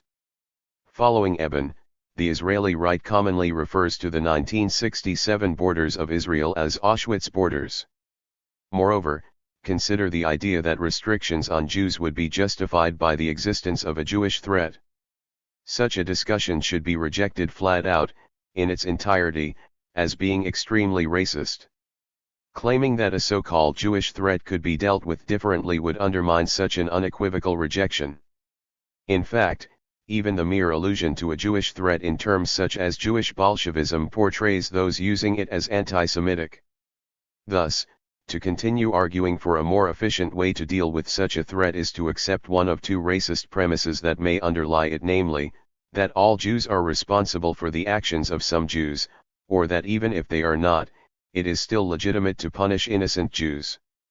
The first of these premises is the official position of the State of Israel, whose leaders have repeatedly declared that the Jewish state belongs not just to its citizens but also to the Jewish people as a whole. Only those who are considered immune from charges of anti-Semitism can make such a statement. Otherwise, these terms would be rejected and condemned. This reaction should be kept in mind when it comes to racism against Arabs. To take just one of countless examples, it is apparently acceptable for a major Israeli newspaper to title the cover story of its weekend section "The Bedouin Threat" in large red letters over a picture of young children at a dump site. Furthermore, while a discussion of Jewish Bolshevism is immediately understood as racist due to its implication of all Jews, the same treatment is not meted out to the widely used term Islamic terrorism. The almost universal acceptance of such racist phrases is the reason why opposing the wall on principled grounds is either incomprehensible in the Israeli media or seen as an endorsement of the murder of Israelis. Israelis opposed to the wall often argue along the lines of the alternative to the principled position. Yet when they do so, it is a concession to the racist assumption underlying that notion. Dilemmas of privilege. Media work and, to a lesser extent, other appeals to the public present a dilemma between opposing the wall on principled and marginalized grounds, or conceding to the racist assumptions underlying the alternatives. Naturally, interaction with other Israeli institutions ranging from the Israeli High Court of Justice to infantry troops present parallel predicaments. In several instances, in what might seem like a victory, the High Court ordered that the route of the wall be changed. Almost without exception, these decisions also set precedents that legitimized much larger sections of the wall. Regardless of the effect on the wall, an appeal to a court that approved the execution of Palestinians without trial is a repulsive concession. An appeal to the court also might provide false hopes and defuse an otherwise more militant popular struggle. In spite of this, Palestinians who were directly impacted by the wall filed dozens of appeals to the High Court. It is not hard to understand how a similar dilemma exists with respect to contacts with other levels of Israeli officials or soldiers. For example, it is frequently possible for activists to engage in a form of on-the-spot negotiations with soldiers about minor concessions, such as being granted permission to demonstrate at a certain location. On the one hand, such negotiations might reduce the physical risk to demonstrators or buy some time. On the other hand, the act of negotiating recognizes the army's authority as well as offering a pretext for attacking the demonstration when the agreement is not kept. As above, the process of negotiation also serves to defuse the momentum of a demonstration or march. What is less widely accepted is the fact that the same sort of difficulty exists even in the cooperation between Palestinian and Israeli activists in the West Bank. The privileged position of Israelis means, for instance, that they have greater access to the media and the ability to move much more freely, in addition to facing much lower legal and physical risk. This tends to increase the influence that Israelis have on decisions about a struggle that affects their Palestinian counterparts considerably more. In other words, even when using Israeli privilege for the purpose of the struggle, there is a concession. That is to say, in a sense, the privilege is extended in the struggle as well. Even social interaction can extend Israeli privilege. The relative freedom of Israelis elevates their social position, and social ties created under these conditions reflect that, thereby perpetuating privilege. At least to some degree, this applies even to the social ties between Israeli and Palestinian activists. This phenomenon is one facet of what is referred to in Palestinian society as normalization. As I see it, this term means that any interaction that Palestinians carry out with Israelis, be it for the most positive purpose, while the conditions are such that Israel occupies Palestine, contains within it a degree of adjustment to these conditions and, in a way, even their extension. This sensitivity is partly a result of the fact that some of the most damaging Israeli policies were described as confidence-building measures or similar processes, accompanied by promises of Israeli good intentions. There is a contrasting idea, which is that interaction between Israelis and Palestinians, and in particular, social interaction, can eliminate mutual fear and suspicion, supposedly the root cause of the conflict. Another variation on this idea, one that I find more realistic, is that social interactions are valuable because they strengthen the basis for a joint struggle. The value, even the very justification, of joint political action should be weighed with this in mind. The question is perhaps illustrated in the choice that Israelis make when coming to the West Bank, whether to drink tea or inhale tear gas at a demonstration. A member of the Popular Committee Against the Wall in the Palestinian village of Bilin expresses a sentiment that is perhaps unappreciated in the wider circles of Israeli activists. His message to Israelis is, after we end the occupation together, there will be plenty of time for tea. The choice of Satanists. In Israel, like many other societies, the term anarchist is commonly used in a derogatory manner, and its most accurate synonym is probably Satanist.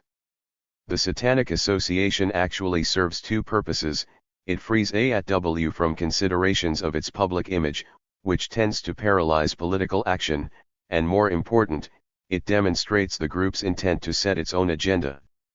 This in turn strengthens the group, as it offers its members and potential members the option to act according to their honest opinion, as opposed to taking a compromised position in a debate whose terms are dictated by others.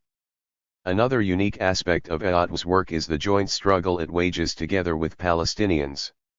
This, of course, is not without its difficulties. It is hard to expect Palestinians to immediately accept and trust Israelis. In addition to the fear of spies and provocateurs, cooperation with Israelis also involves an element of normalization, an adjustment to the conditions of the occupation. Israeli activists also bring with them cultural influences that might not be welcome in some parts of Palestinian society. In light of this, and although it has no formalized ideological platform, AAW does insist on several principles of joint work. The first principle is that although the struggle is joint, Palestinians are affected more by the decisions taken within it, and therefore are the ones who should make the important decisions. Second, Israelis have a special responsibility to respect Palestinian self-determination, including respecting social customs and keeping out of internal Palestinian politics. Weighing the negative aspects of normalization versus the benefits of social ties is a harder question. Unlike cultural standards such as modest behavior and dress, it would be far more repressive to try to codify what constitutes appropriate social ties, let alone demand it of individuals. The only principle is the general policy of respecting requests by Palestinian popular committees in this regard as well. All of this might give the impression that the difficulties in a joint struggle are larger than they really are. Instead, the joint struggle faces only one main problem: the Israeli state. The attention given to the issues above is meant to highlight the process of political development that AAW has gone through together with its Palestinian partners. Over years of intense struggle, at certain low points the above dilemmas came to the surface and had to be dealt with. As perhaps the main contact between the Israeli and Palestinian peace movements, AAW transmitted its experience to the Israeli peace movement and played a key role in its political development. At the time of AAW's beginning, the idea of Israelis joining Palestinian demonstrations seemed incredible to the huge majority of the Israeli left. After several years of activity, the number of Israelis who have themselves participated in joint demonstrations with Palestinians is in the thousands, and includes many who are personally not marginalized at all. Still, other than political parties with a mostly Arab constituency, no Israeli political party has supported the joint struggle against the wall. The obligation of citizens to resist criminal acts and policies carried out by their government is recognized in international law, and requires Israelis to do all they can to resist their government. More important, the moral obligation of resisting the wall becomes apparent to anyone who has witnessed it cutting off villages and towns, or merely seen its path drawn on a map. To look away and ignore the crimes committed in our names, with our taxes, by the students we train or those we keep polite company with, is to lose part of one's humanity. This is a burden that Israelis are enslaved to by fear. In that sense, the act of disobedience and resistance is also an act of personal liberation, an option open to all Israelis who would join the struggle.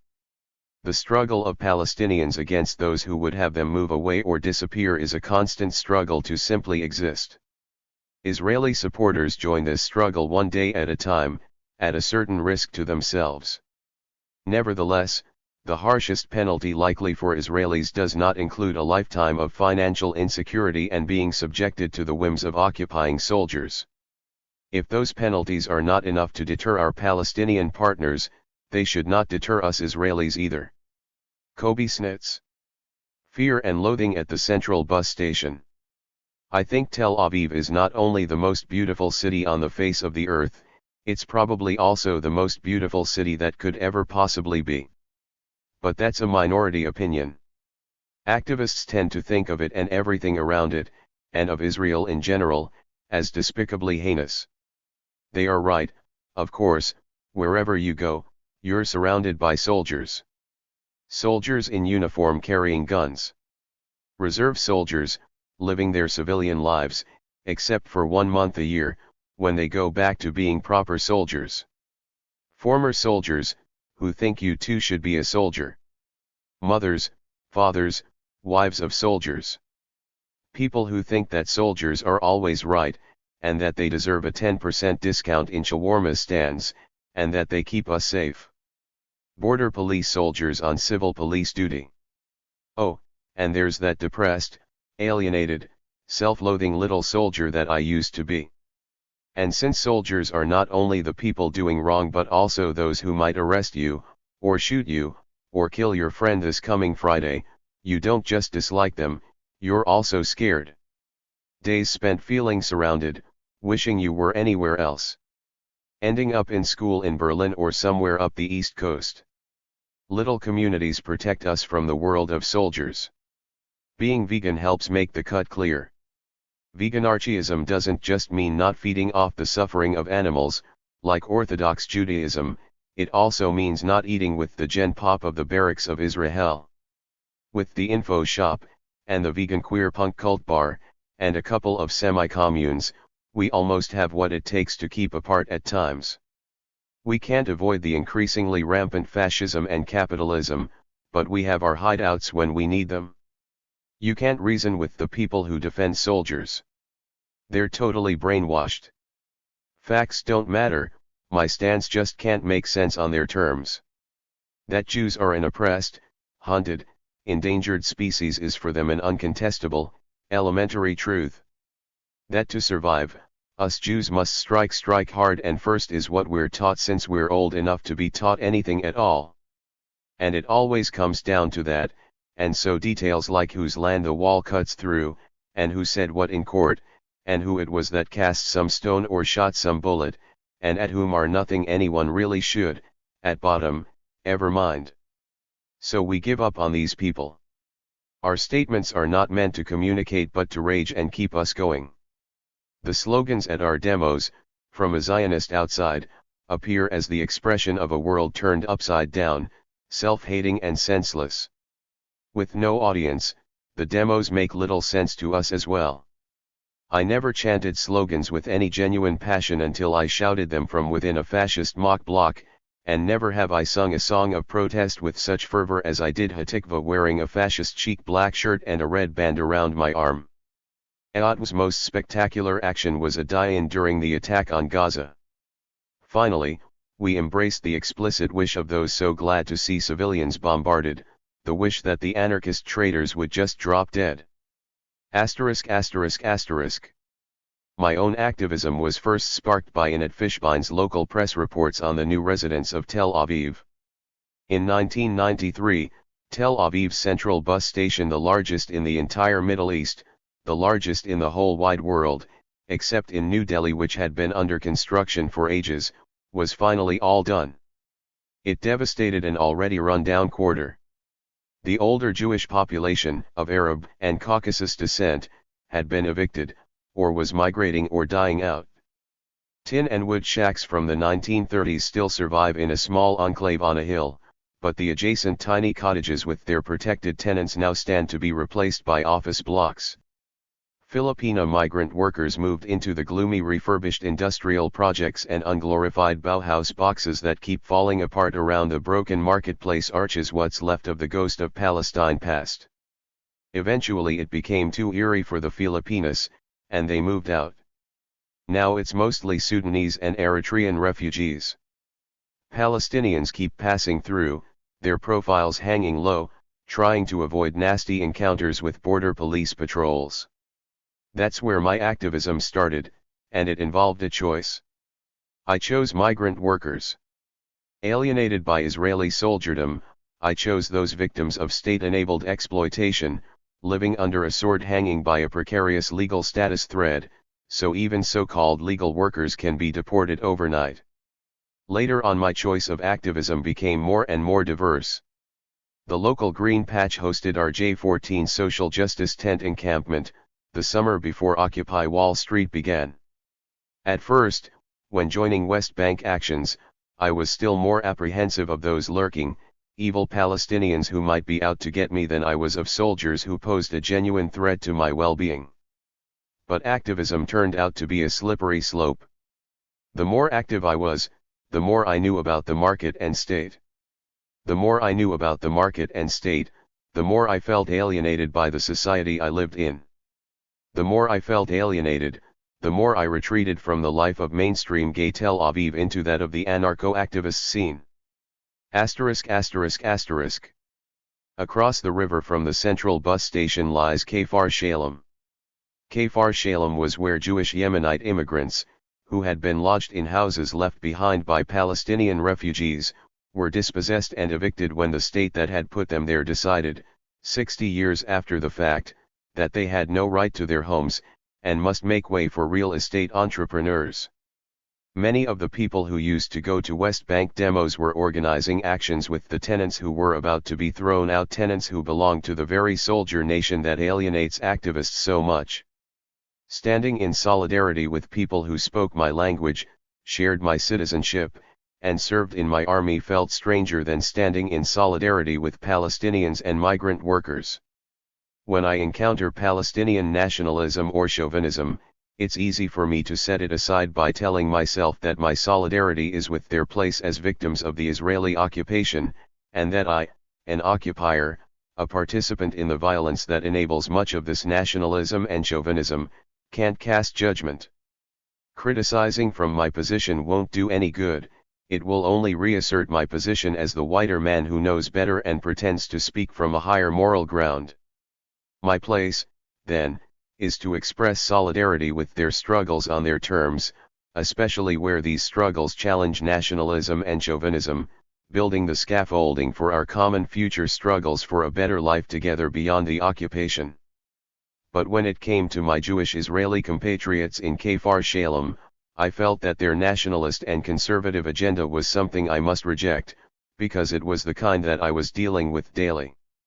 In Kfar Shalem, I was in solidarity with people who were close enough to alienate me. I know that this analysis is flawed on so many levels. But this is how it felt. And in many ways, rationalizations and identity deconstruction notwithstanding, this is how it still so often feels. The ethnic repression and class gaps that separate me from many of the people of Kfar Shalem don't get me to withhold my privilege-enabled criticism as does the occupation gap between Palestinians and me. The way my education, income, and white man perks enable religious nationalism in Kfar Shalem doesn't seem to excuse the inhabitants' local vices as it does for Palestinians, or migrants, or refugees. The xenophobia and chauvinism that I see in Kfar Shalem are so much closer to those that I grew up with, to those in whose terms I still all too often think, to those that strike so close to home, that I can't hold them at bay. When radical leftists in Israel engage in solidarity with Israeli Jews, we often have this fantasy of finding a working-class hero, preferably a woman, who despite not having had the kind of education and socialization that taught us to see Israel/Palestine as we do, would nevertheless intuitively come up with our hard-earned political views. She would be proud of her heritage as Mizrahi, she would be an uncompromising feminist, she would see Zionism as a movement of white elitist colonial dispossession, and yet she would be rooted in her community, leading it to stand up and resist. But this working-class hero is hardly ever there. If she's there, she's usually as alienated from the community that she's supposed to lead as I am from my own middle-class milieu, the Zionists of Ashkenaz. And then we're quick to pick up on her little racisms and classisms and conservatisms, and she falls from grace. Her little faults are easy to pick up on, she's close enough to us for us to see in her what we work so hard to pretend we've overcome ourselves. *****. Which sends me back to that alienating mirror, middle-class Ashkenazis. After the failure of the Oslo process, the radical left abandoned whatever little faith it had in the shattered Zionist left. Zionist leftists came to be seen as indistinguishable from the Zionist center-right. And when finally, in 2010, some Zionist leftists resurfaced around the movement Solidarity Sheikh Jarrah, the encounter didn't work. Solidarity Sheikh Jarrah was a movement reacting to settlers taking over Palestinian homes in East Jerusalem. Its rhetoric marked 1967 as the fault line.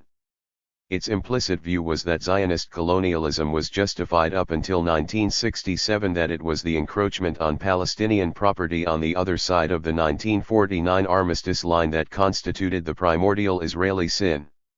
This view accompanies that of a two-state vision and no right of return for Palestinian refugees. It's a position that the Ashkenazi middle class often finds easy to endorse.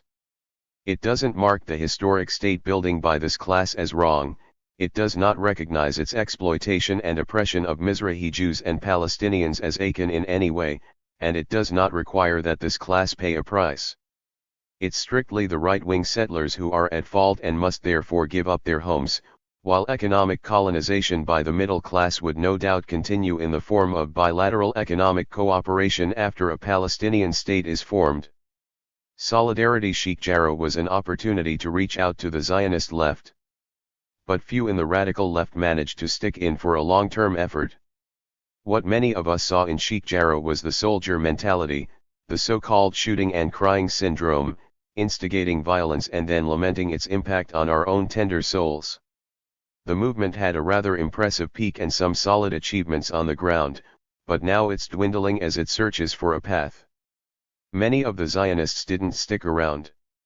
Us radicals observe, conduct postmortems over tactics, and keep telling ourselves how right we've all been all along. *****. Then came the J14 movement. It started as a protest against rent in Tel Aviv and exploded immediately into a social justice movement.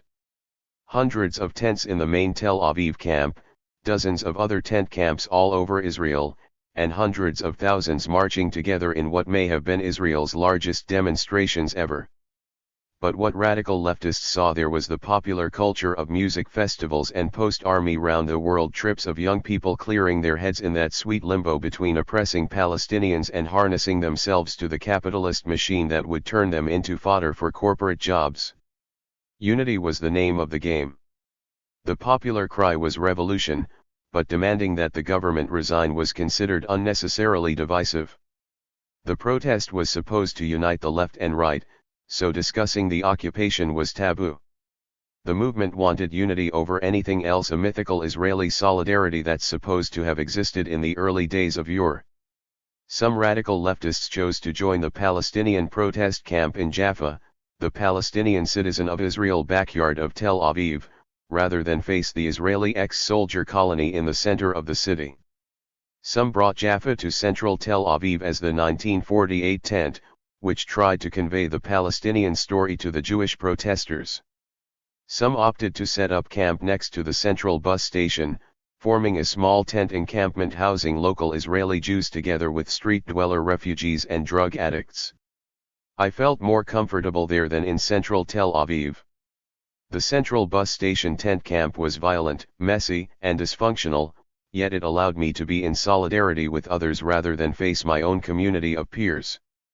It was extremely hard to communicate with people in our camp, but I had language, culture, and class barriers to blame.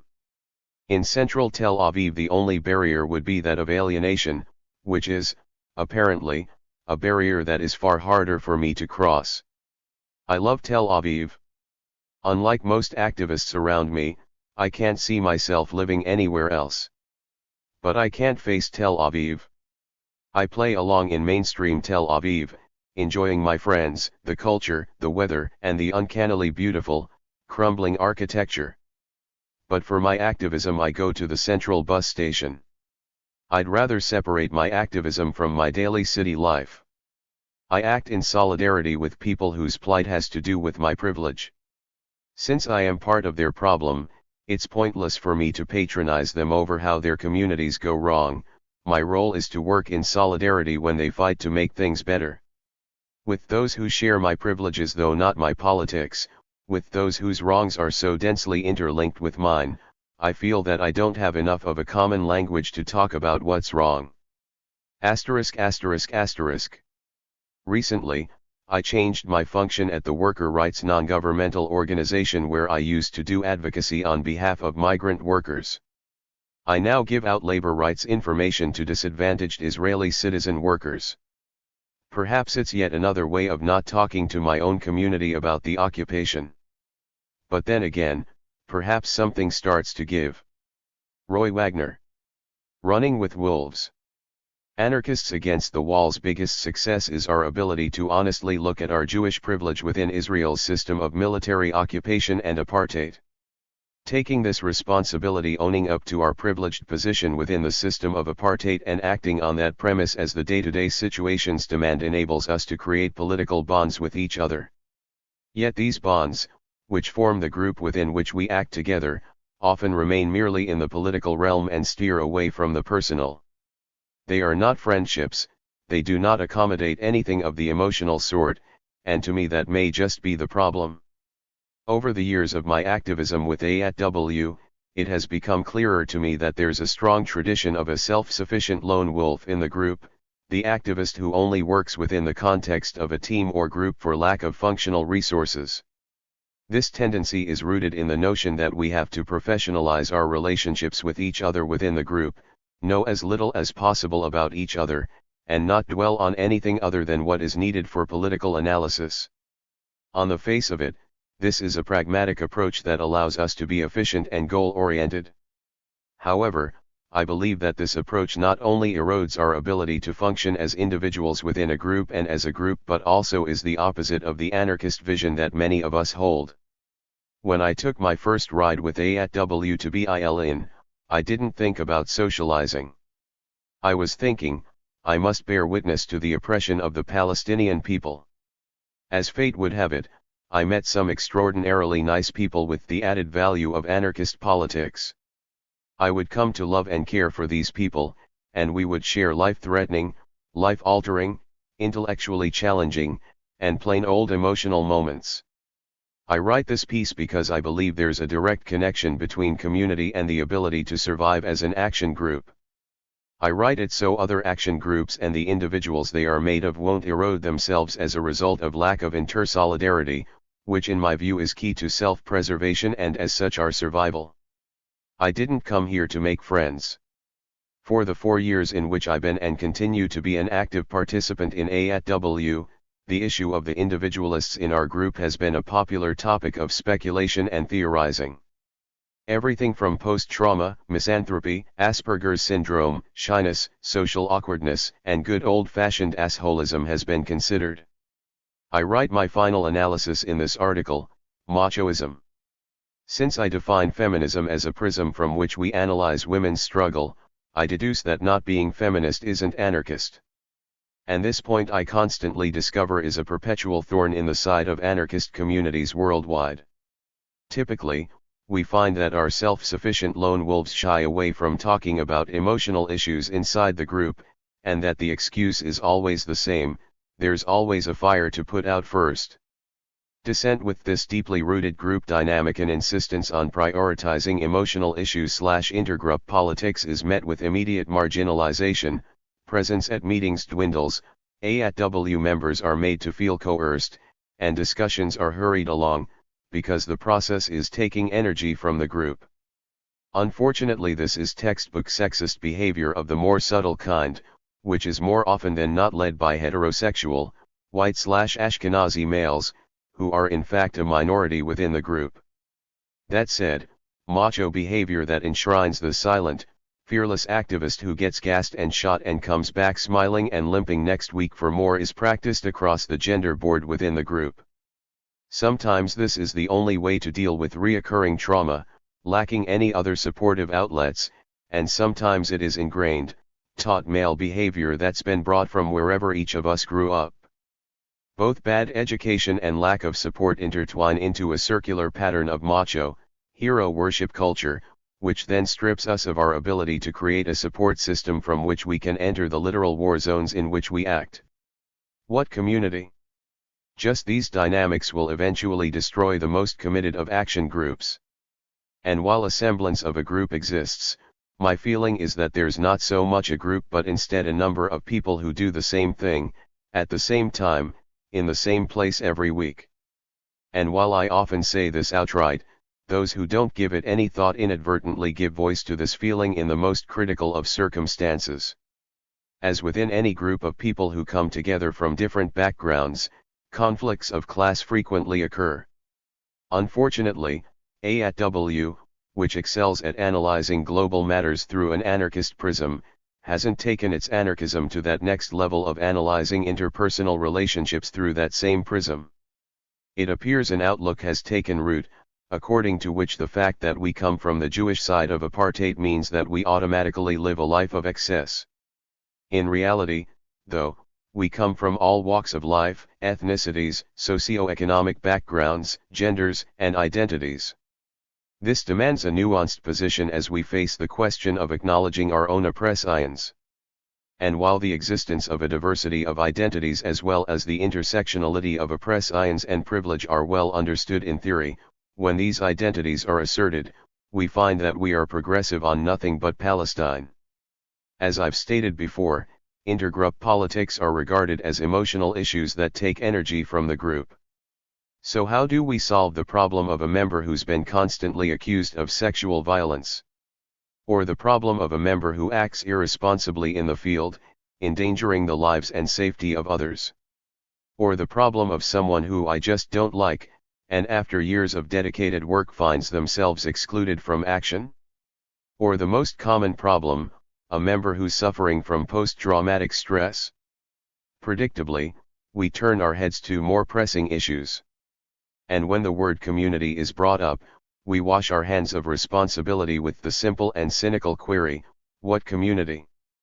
This question exemplifies my aforementioned sense that there is, in fact, no group. Yet these feelings do not negate the fact that a community exists by default. We're a small number of people who have been collaborating for more than 7 years, and suffering extreme experiences together. And so we're left with two options: being a shitty community whose members continuously punish each other, or being a community that makes a consistent, continuous effort to create a safe space for each other, and allows its members to be vulnerable and honest, and care for each other. The walls must fall. It is rare that we, as a group, discuss power dynamics within A@W. It's even rarer that we document such conversations. In his book Anarchy Alive, Uri Gordon points to the inadvertent manner in which dynamics of domination come into being, often reproduced through performative disciplinary acts in which protagonists may not even be conscious of their roles. In order to break these behavioral cycles, all that's required is taking responsibility, choosing a target, and taking action. Since stopping the macho defense mechanism that this group has collectively adopted as a reaction to trauma operates on a plane that group dynamics prohibit us from accessing, It seems to me that the best place to start is self-education. While we're all versed in the minutest of laws concerning closed military areas near a specific checkpoint, not enough heterosexual male anarchists have taken the time to read about sexism as oppressive social/legal/military systems that discriminate against women and queers. Somehow the analysis connecting the occupation of land with the occupation of the female has completely eluded them. Its importance is seen as secondary, if it is acknowledged at all. Even less attention is paid to Mizrahi or Russian-speaking identity, or to those connected to age, disability, or spirituality. Since a lack of feminist education is so prevalent, I've had to find ways of communicating the message and creating translation for my strange feminist tongue. I find it instructive to use the Palestinian prism of analysis in order to point out the workings of sexism within the group by, for example, equating a sexual predator to a right-wing politician like Avigdor Lieberman or those who enable gender violence to the Zionists in Peace Now, or linking my reaction to such violence to the boycott, divestment, and sanctions campaign. This, in turn, has allowed me to strengthen the old feminist assertion that the personal is political, and that speaking of our emotions/interpersonal politics is just as anarchistic and worthy as planning the next direct action. Interestingly, the Palestinian prism has protected me from the typical troublemaker, divisive, and busybody labels that could have erupted under such explosive circumstances. At the same time, connecting the struggles did a lot for many of us in dismantling the macho stereotypes and cliches that prevent us from doing this essential community-building work. That said, our own inner community work has just begun, and it's hard to tell whether the lack of interest is because of years of disappointment or a commitment to anarcho-individualism. I put my money on the former and commit myself to an anarcho-feminist plan of action. To exist is to resist. In Israel, a cunning word has snuck into the Hebrew language, hamatzav, which translates as the situation. The term refers to that pesky problem of Palestinians. Though it's much less blatantly racist than the Jewish problem, for example, its insidious effect is in its most literal definition. A situation is a given fact, which is tangible and unchangeable. This phrase enables a structure of thinking in which the situation is a stagnant reality, and deflates action before it even comes to mind. Even worse, it completely diminishes the ability to discern that, in fact, the situation here, as anywhere, is in constant flux. Even though the situation is an Israeli concoction, it describes quite precisely the general situation of despair, which our violent world instills in people.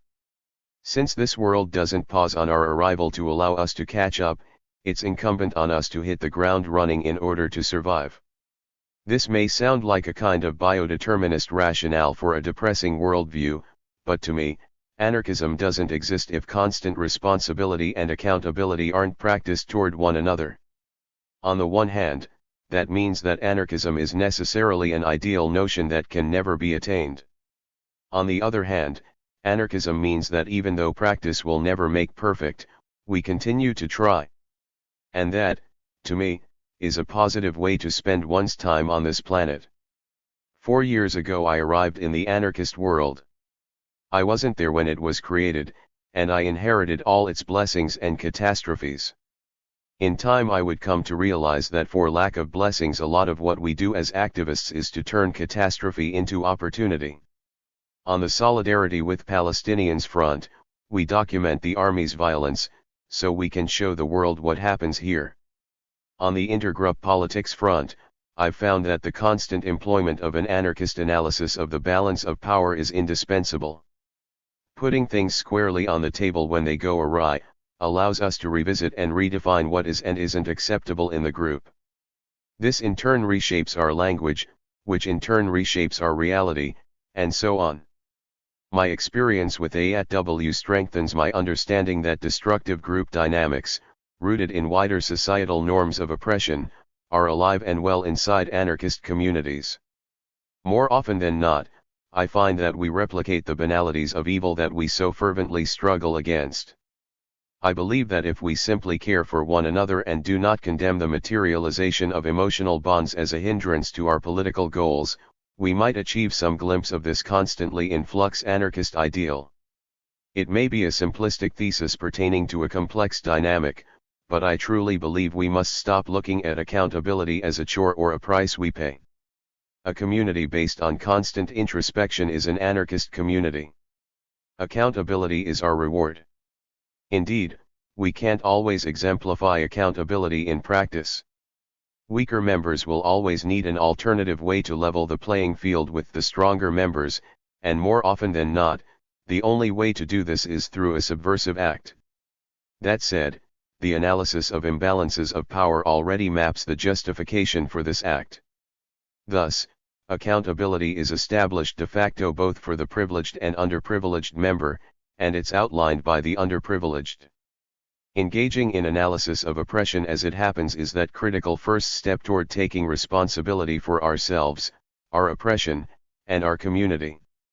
I find that as long as we continue asserting our identities, keep defining and redefining the analysis of imbalance of power and privilege, make it present and organize against it within the community, creating solidarity with each other, we will re-emerge from any catastrophe empowered and better acquainted, and as a result, spaces open up just enough for us to be able to start scratching the surface of our collective trauma. Talai Shapiro.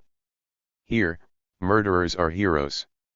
On Tuesday evening, July 27, 2008, a few of us gathered at the vegan community house for a meeting.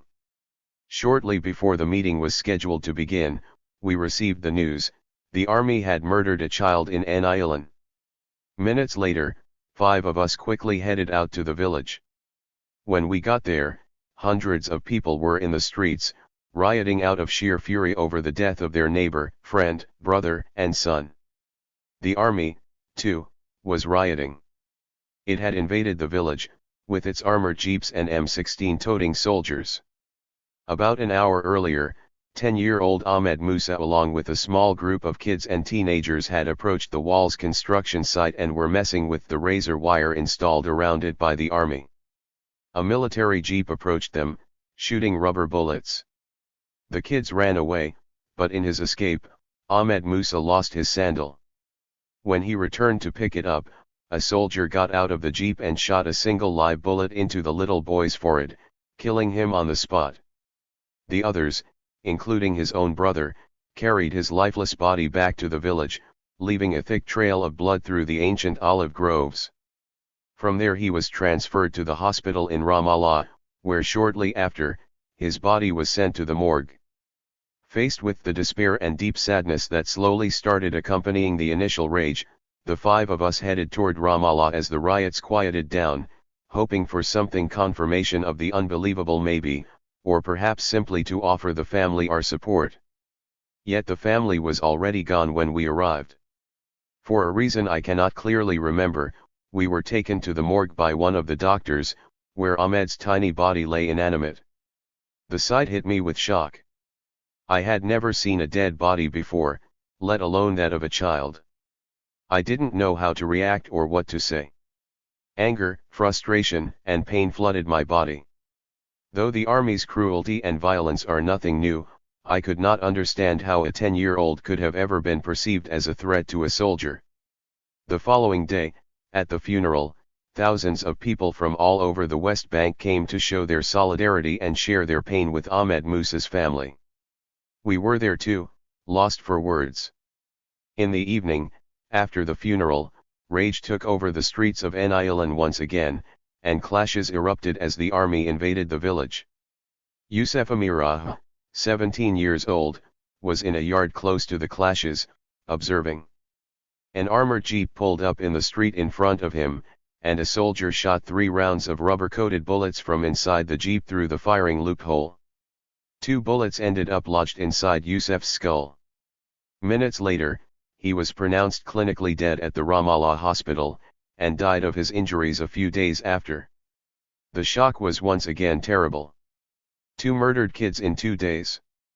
When we returned from the village, we joined others in an impromptu demonstration in front of the home of the Minister of Defense, Ehud Barak. Despite our rage, surrounded by dozens of cops, all we could do was block one of Tel Aviv's main roads for a short time and shout slogans while we held the murdered children's pictures in our hands. Though I stood there and shouted along with others, my rage was not only directed at Barak. Barak is indeed responsible for the murder of Ahmed and Youssef, and countless others before them, but he and the government he represents are certainly not the only ones. To me, Israeli citizens are the ones to point the finger at.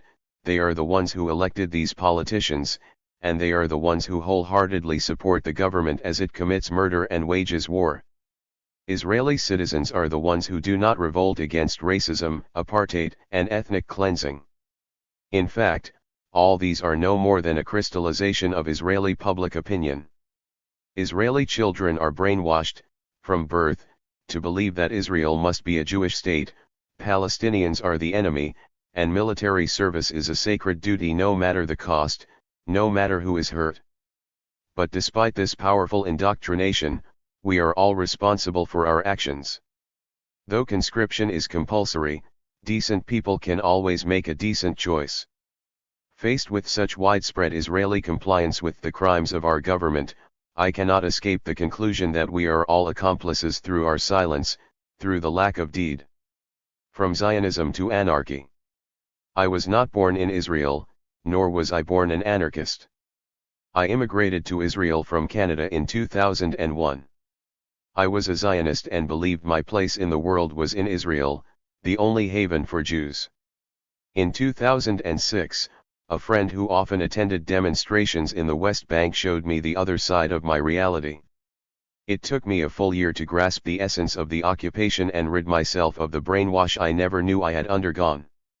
One Friday in May 2007, I arrived at the village of Bil'in for the first time, where Israel's wall was being built on villagers' land. There, for the first time, all the pieces came together. I could see, with my own eyes, Israeli apartheid. From then on, demonstrations became a weekly thing, the forming of a habit. Before I knew it, I started going to AAW meetings and demonstrations, becoming more heavily involved. Soon enough I was organizing the transportation for our Friday expeditions. Being part of those who decide, those who do, was an empowering experience. I met people from different backgrounds, ages, shapes, and colors, all different, yet united by the same cause. We are all driven by the wish to fight the occupation and apartheid. We hardly ever bother with promoting our various grand scheme of things ideas. Once the occupation is behind us, we will have the luxury to discuss our diverse opinions. I am perfectly aware that our actions alone will not end Israeli apartheid. It will take much more than that. But I believe that we disrupt Israel along with its notion of peace and quiet. I want to believe that when we march down the streets of Tel Aviv with banners calling for an end to the war, bystanders are forced to think. Perhaps our mere presence in the streets, our actions, will bring the consequences of the occupation to their backyard and not some 20 kilometers away. Even those who call us traitors or self-hating Jews are in fact reacting to the occupation. To an extent I derive some comfort from such comments, since they show we are forcing people to be aware that there is an occupation and that Palestinians do exist. The massacre in Gaza, in which more than 1,300 people were killed, was for us the ultimate proof that Israel is engaged in ethnic cleansing. Again, though I am perfectly aware of the government's capability to commit such crimes, even to feel comfortable while doing so, something about how this war was conducted felt revolting in new, unfamiliar ways. Even more appalling was the fact that 80% of the Israeli public supported the slaughter. During those days, the sense of frustration and hopelessness overwhelmed us all. We organized demonstrations daily, and joined other demonstrations in Palestinian villages and cities, inside Israel and in the West Bank, but there was nothing we could do to stop the wheels of that runaway train, Israeli fascism.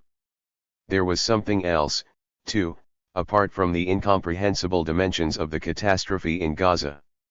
In the West Bank, we have gotten used to things being accessible.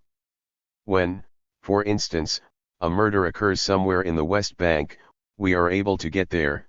Physically, the apartheid segregation is not total. The Gaza Strip, however, is impenetrable for us.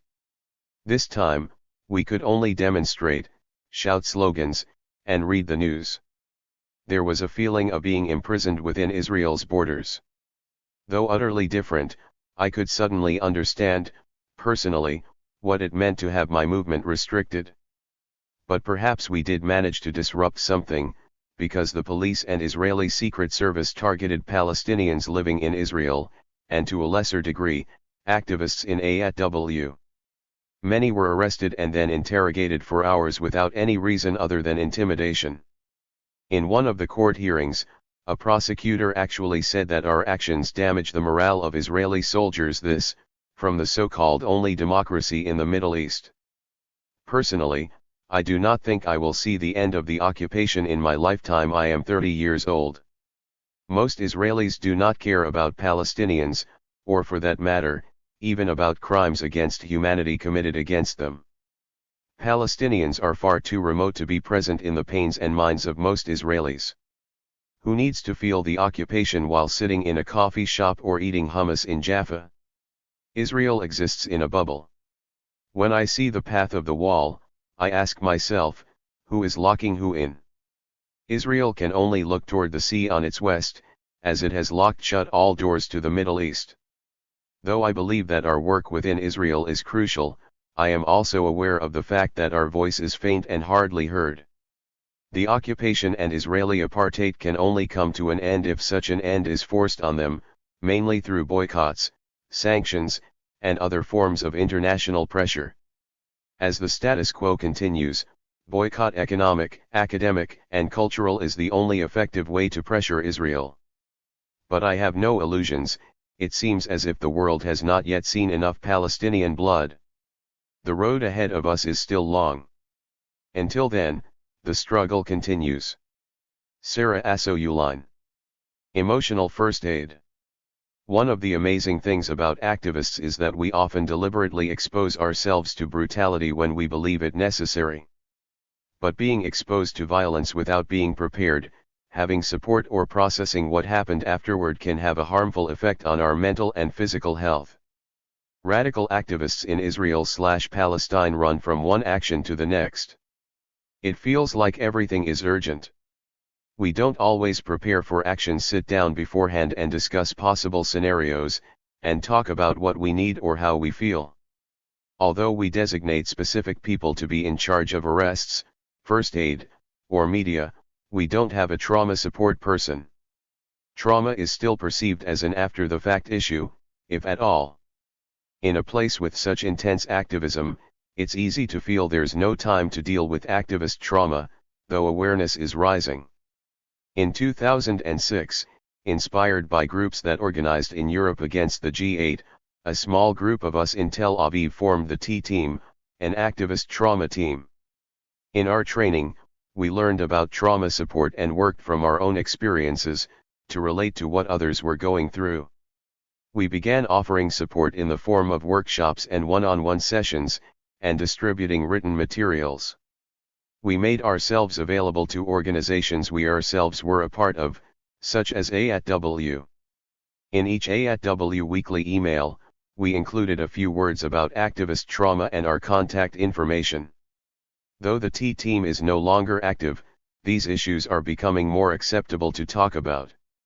This contribution discusses issues of trauma and burnout among activists who are repeatedly exposed to intense violence, through participation in actions against the occupation.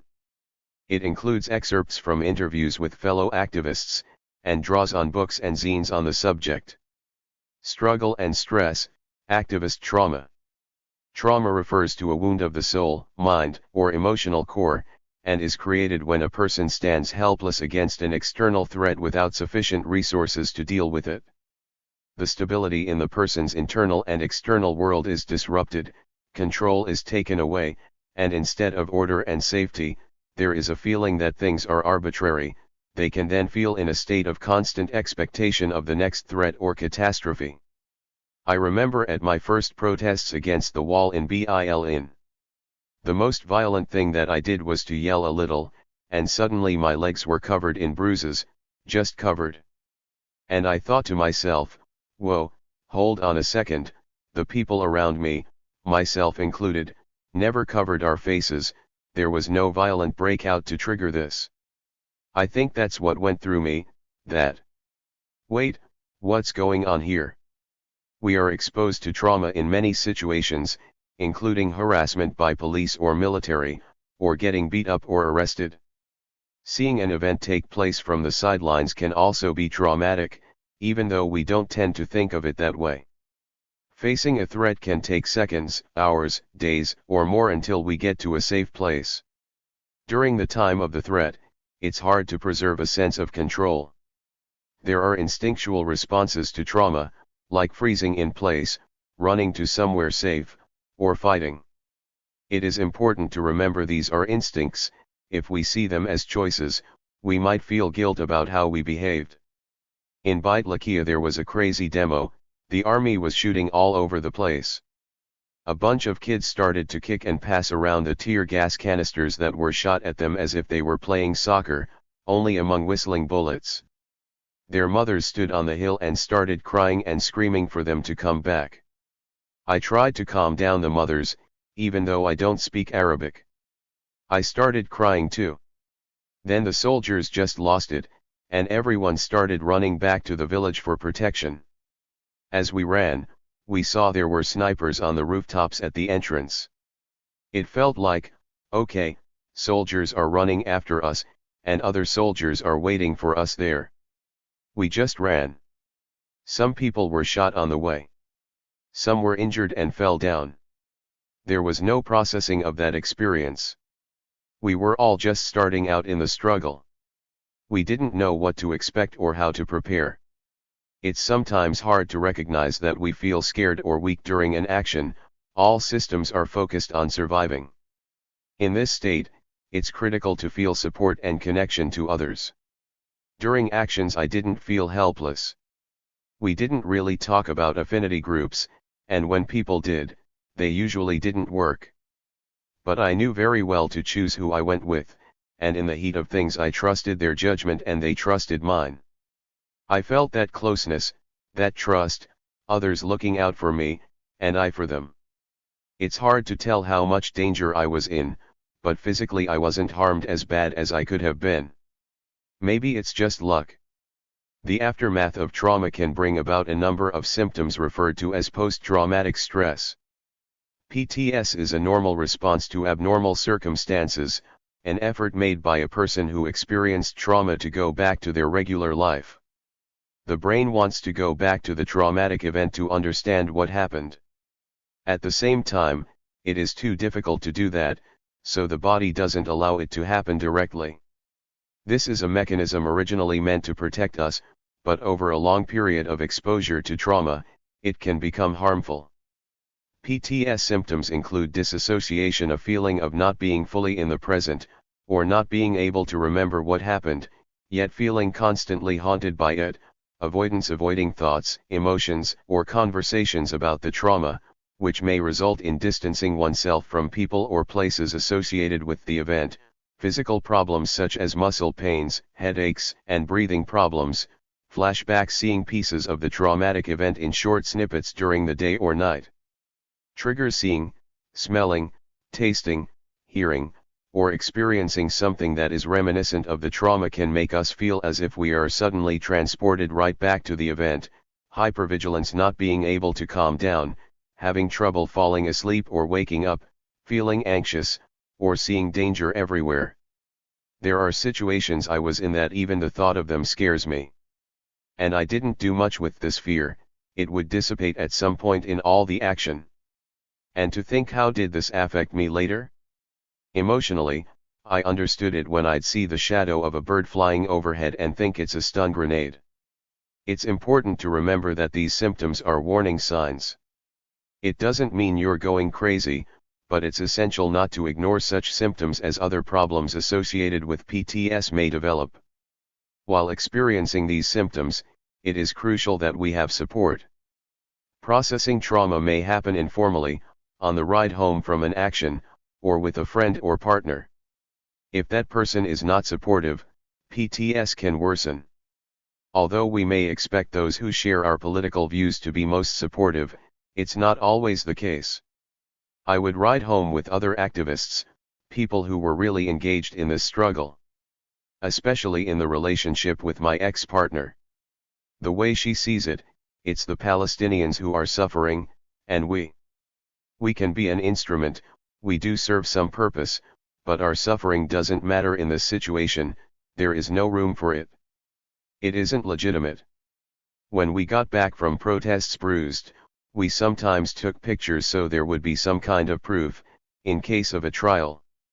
When we talked about it, she said it's really machoistic, like, look at me, I got her here and here. So I started feeling like, oh well, people were at this protest and got beaten up, what's the big deal? What about burnout? At some point, I can't remember what year, the subject of trauma came down heavily on the anarchist community. Many people burned out and left. You looked left and right, and you didn't recognize anyone that was there 1 year earlier. Experiencing trauma over time can make us burn out, feel exhausted on the inside, lose our spark, feel depleted, frustrated, or stop coming to actions altogether. It is a process that can take days, weeks, or years. Some people get over burnout by themselves, and others may need outside help. Burnout is different from tiredness. There is good or healthy tiredness, and then there is chronic exhaustion. It can also influence us at home and in our relationships, and lead to depression. Because of the urgency of our activism, we might not stop to take care of ourselves, continue running on empty, feel desensitized to violence, and therefore misjudge what is safe and what is dangerous. I never stopped going to demos. There was a time when I went very often, but when I took breaks and returned, it seemed like one of the most absurd situations that one could consciously put oneself in. It was crazy, in the sense of having reality slap you in the face. I saw brutal stuff. Eventually I just convinced myself that this is the way things are. I would get back in time to walk my dog, knowing 15 minutes away from my home is this other reality. I remember the huge gap between the reality I witnessed, and the calm, carefree life that is a short distance away. At first it even made me a bit angry and frustrated.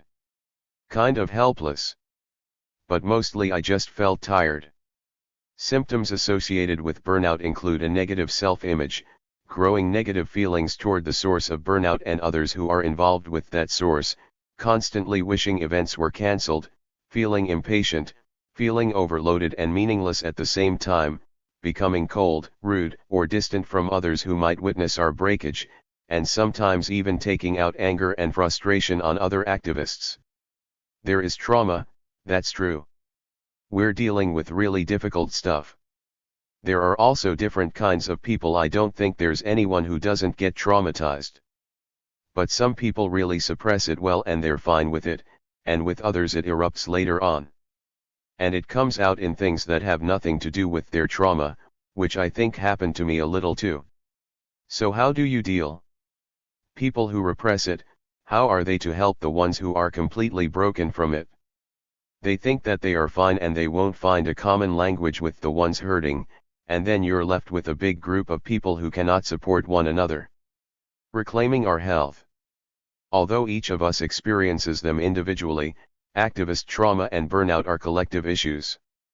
They influence how we interact with the world, where we feel able to go, and what we feel able to do. To effectively deal with them, and continue to be active in the struggle against the occupation, we need to take care of ourselves. Recognizing what's going on. When it comes to trauma, what we don't know can hurt us. Not knowing we are traumatized doesn't prevent us from having problems that are caused by it.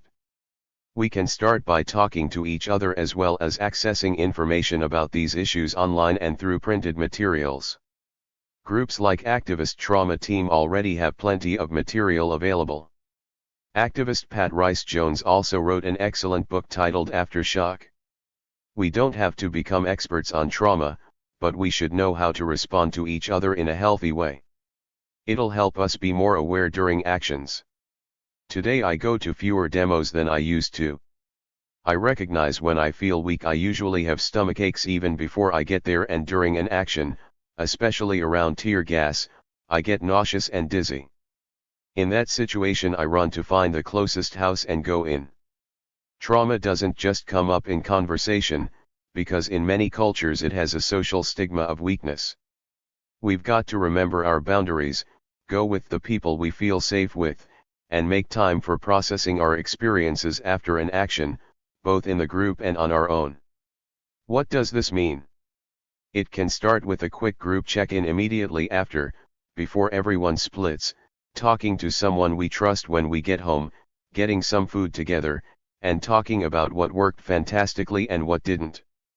Today there is more space for processing. There is an informal social ritual that after the Friday demonstrations we all go to the same hummus place to eat and talk about what happened. We try to make sure that new people come along. Taking care of ourselves. If exposure to violence is taking a heavy toll, it may be necessary to ask for help and rest and monitor one's physical health. We can use creative outlets to deal with emotions like anger, guilt, or frustration. Different kinds of art can help preserve a sense of control during actions, be a tool for processing or just a healthy outlet for what we feel. When I was in Hebron, there were all of these tough Jewish and Palestinian types, and we sat there and there was just nothing to do, so I drew a little. Another time I drew the settlers throwing rocks and burning the Palestinians' laundry. I recorded this on video. Sometimes reality here is just psychotic. Through the years I wrote songs and poems. I even made a comedy about my life once. I remember when I first got to Beit Zurich, I thought to make bracelets out of a cut wire fence. I did it at the beginning until the kids stole my pliers. Outside help, like different kinds of therapy, can be helpful. Psychoactive, Mental Health Professionals for Human Rights offers therapy and other resources for activists in Israel/Palestine. We can also draw strength from small achievements and times when actions did make a difference. In the territories I feel success when resistance works, like when the army tries to enter a village and people are able to block them until they leave. It makes me feel connected, a power created by mutual organizing. It provides an optimistic basis to think that things could be different. Supporting each other. A lot of the time support is expressed very technically, as in a place to rest, food, and bail. When people get arrested and there's someone there to accompany them when they get released, that there's always someone there to sign your bail, someone who gets you food when you're arrested. Things that are really small, but tell you that you're not alone. Alongside physical support during an action, there's a lot we can do on a regular basis to help each other. We live in a crazy reality here. Mainstream society doesn't offer support for the causes we fight for. So we have to find the people and places that make us feel safe, loved, and free to talk openly. It's key for preventing and healing from trauma. I'd be at Sheikh Jarrah, I'll get shoved and roughed up, and you can't go here and there, and more houses are taken over and it's really awful. And still I come home to dinner with my girlfriend, and my energy rises again. It isn't that I forget that people live there in tents and such, but that I can take in something good. In activist circles, it often feels like taking care of ourselves is selfish, when there is always an urgent action to deal with. But taking care of ourselves is also a social action to preserve our strength and remain active in a place where injustices are so profound. The healthier we are, the more we can do, the more we can offer support, and the more our work is, ultimately, sustainable. Taking steps to deal with these issues is vital to our health as individuals as well as for ongoing work as a group. Iris Ariely. Means of communication. Any anarchist watching Eran Turbiner's 2005 documentary Motzpin, Anti-Zionist Israelis would find it easy to identify with those who were on Israel's political margins 40 years ago. The idea of establishing a Palestinian state, which placed the members of Motzpin beyond the pale, is today a consensual position in Israeli politics. And this journey that ideas make, from the hold of a minority group to the heart of the majority, depends to a great extent on the media that feeds the latter. These are the media that define the consensus, and therefore also those responsible for changing it. This is the reason for my insistence on continuing my affair with Israeli media. As both an activist and a journalist, I recognize the media's ability to distribute knowledge, and believe in the ability of knowledge to create change. As activists against the occupation, most of our information on the apartheid wall was gathered firsthand in the occupied territories. In the first months of the wall's construction, at the end of 2002, the Israeli media showed little interest in what appeared to be yet another uprooting of olive trees. An official map of the route of the barrier had not yet been published, and the newspaper desks received mainly photos of bulldozers telling an apparently old story. Except for a handful of reports by Haaretz journalists Amira Hass and Gideon Levy on the human tragedies taking place, and critical articles by B. Michael and Meron Rappaport in Yediot Aharonot, the Israeli media was disinterested in Prime Minister Sharon's new construction project, the largest in Israel's history. A new grouping called the Coalition Against the Fence, whose goal was to present the Israeli public with critical information about the fence, had difficulty breaking through the veil of ignorance that accompanied the construction during the first year. If the wall was mentioned at all in Israeli media, it was in order to ask why it wasn't being built more quickly. For Israeli objectors to the fence, the meaningful coming out party took place in November 2003, at a demonstration in front of the Tel Aviv Cinematheque, on the anniversary of the fall of the Berlin Wall. Despite disappointing coverage, the fact that opposition to the barrier exists began to percolate into Israeli public opinion. A large demonstration at Aram north of Jerusalem in December marked another budge. In March, we, who for the most part do not feed off media self-defined as Zionist, had already joined in activities against the wall in the village of Masha, and along with the residents, had created an information center. Following the activities in Masha, we decided to join international activists in direct actions to cut and break through the fence, as well as initiate such actions ourselves with Palestinian partners. In an action to cut the fence in the village of Zububa in November, we hadn't really decided whether to call ourselves Jews Against Ghettos or Anarchists Against the Wall.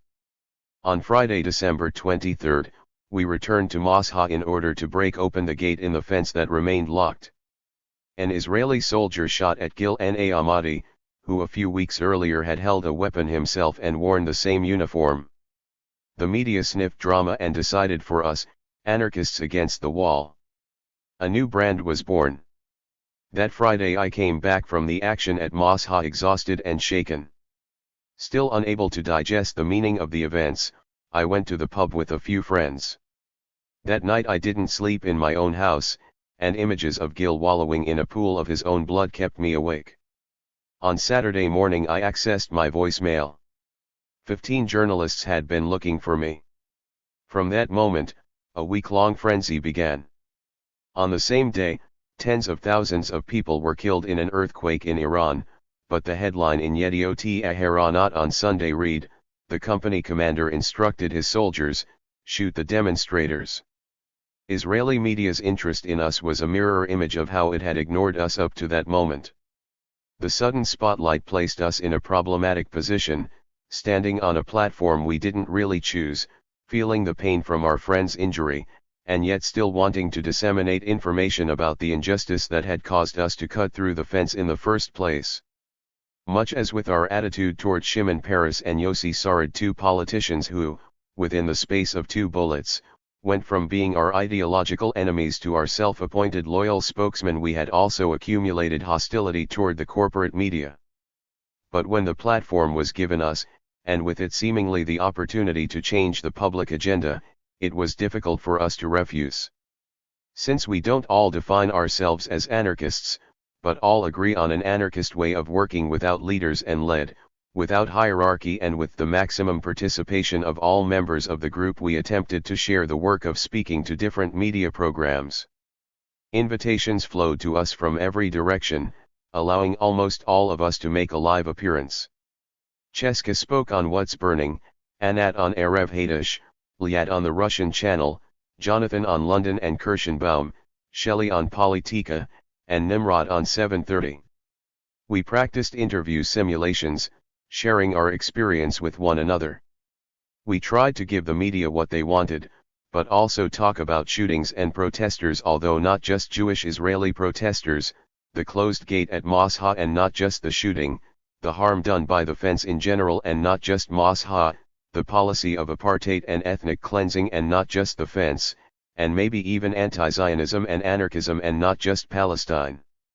That week, Eyal Ofer published a story in the Haaretz weekend magazine about Hani Amer's fenced-in yard in Mosha, and Rogel Alfer published a chilling confession about his basic training in 1985 and the rotten products of an occupying society.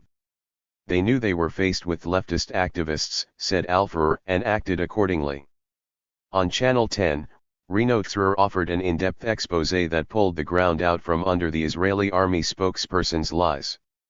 A camera, we already knew, is an effective weapon in the war for truth. We had at least 3 on the ground. At the press conference we convened in an attempt to confront the army's lies, we presented our own debrief, which was based on the video footage. Representatives of all Israeli media outlets came to our press conference. For a few days, the anarchist kid who was constantly up for expulsion from school became the most popular kid in class. In response to the media interest in the findings we presented, the army was quick to publish its own debrief on the event, and the next day the findings were published in the papers opposite one another, the anarchists versus the army's versions. Media interest in us as well as in the circumstances that brought us to cut the fence continued. In Yediot Aharonot, Yugal Cerna told the story of Gate No 1549, the gate at Mosha that we broke through when it was left closed in contravention of the army's own promises, preventing farmers from reaching their lands. Cerna even mentioned the connection between anarchism and veganism. Meron Benvenisti outdid them all when he wrote in Haaretz about the intellectual challenge that anarchists place before a society that accords a Jewish state absolute and sacred value, and worships laws as if they embody, solely by the virtue of being legislated, supreme moral and social values. Benvenisti determined that a little anarchism won't hurt, which to me clarified that the public relations damage of choosing the name anarchists was worthwhile. Other fruits were reaped later. 10 days after the incident, an editorial was published in Haaretz under the title "The Harm Done by the Fence," and Akiva Eldar did an exposé about the meager punishments given to soldiers who injured or killed innocent Palestinians. All of these did not make me forget Gil N.A. Ahmadi's pain, but the accumulating archive certainly added meaning to the price he paid and continues to pay. No longer will anyone be able to say, "I didn't know." After a few days, as it goes with the corporate media, new topics rose to the agenda and things calmed down. A year later, not a single journalist was interested in the investigation findings submitted by the military police to the Attorney General. No journalist would investigate how it happened that the soldier who shot N.A. Ahmadi advanced through the military ranks, without anyone being taken to task for it. Meanwhile, N.A. Ahmadi's legs still do not allow him to walk.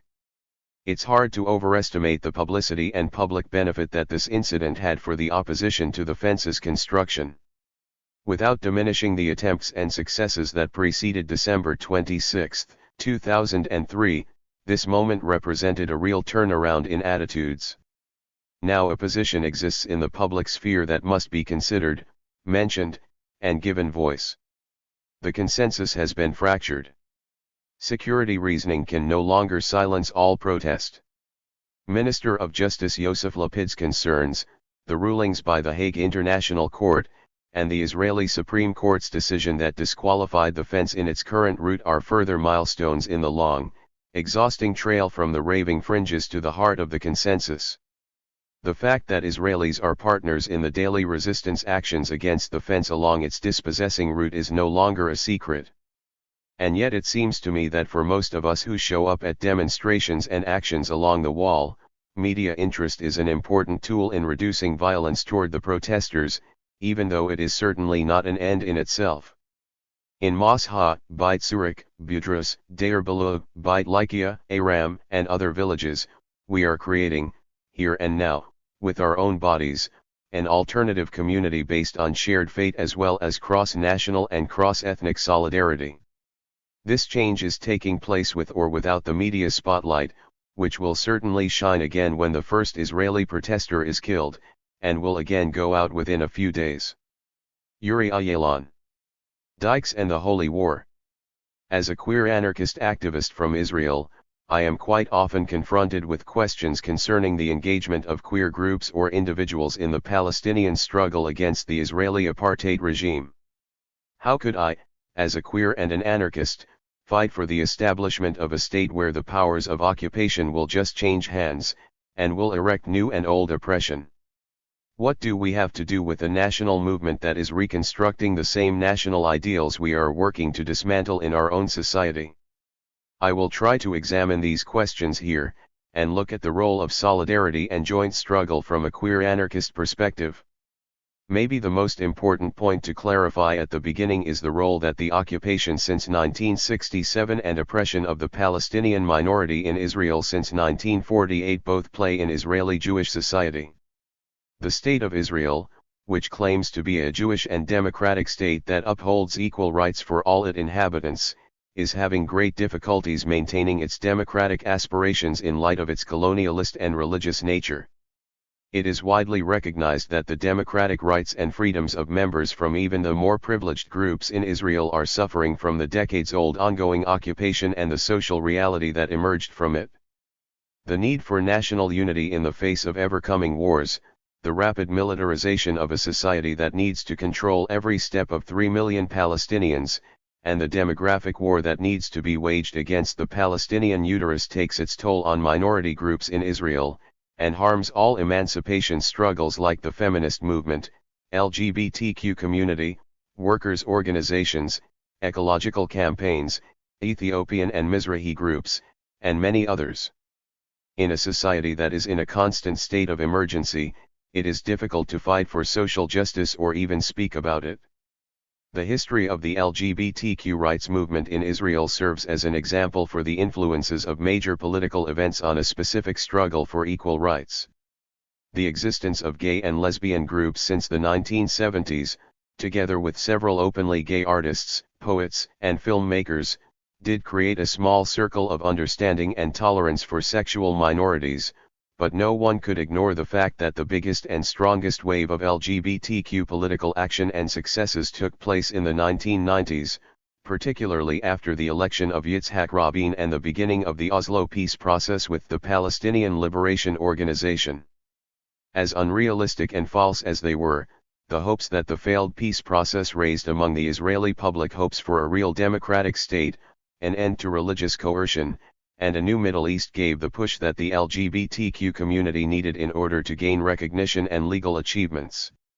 The Second Intifada, catalyzed by the re-emergence of religious control, nationalism, and militarism, stopped these processes, and one might argue, also led to the huge backlash and wave of homophobic violence in the streets as well as the media that was sparked by the attempt to hold an international gay pride parade in West Jerusalem. Thus it is clear for many political activists in progressive circles that the national conflict currently blocks any kind of radical progress, disables coalition building, and is being used and intensified quite often in order to silence social conflicts inside Israel. The first step for radical social and feminist change in Israeli society must then be an end to the occupation, but what does that really mean? The occupation never stops. When the occupation ends.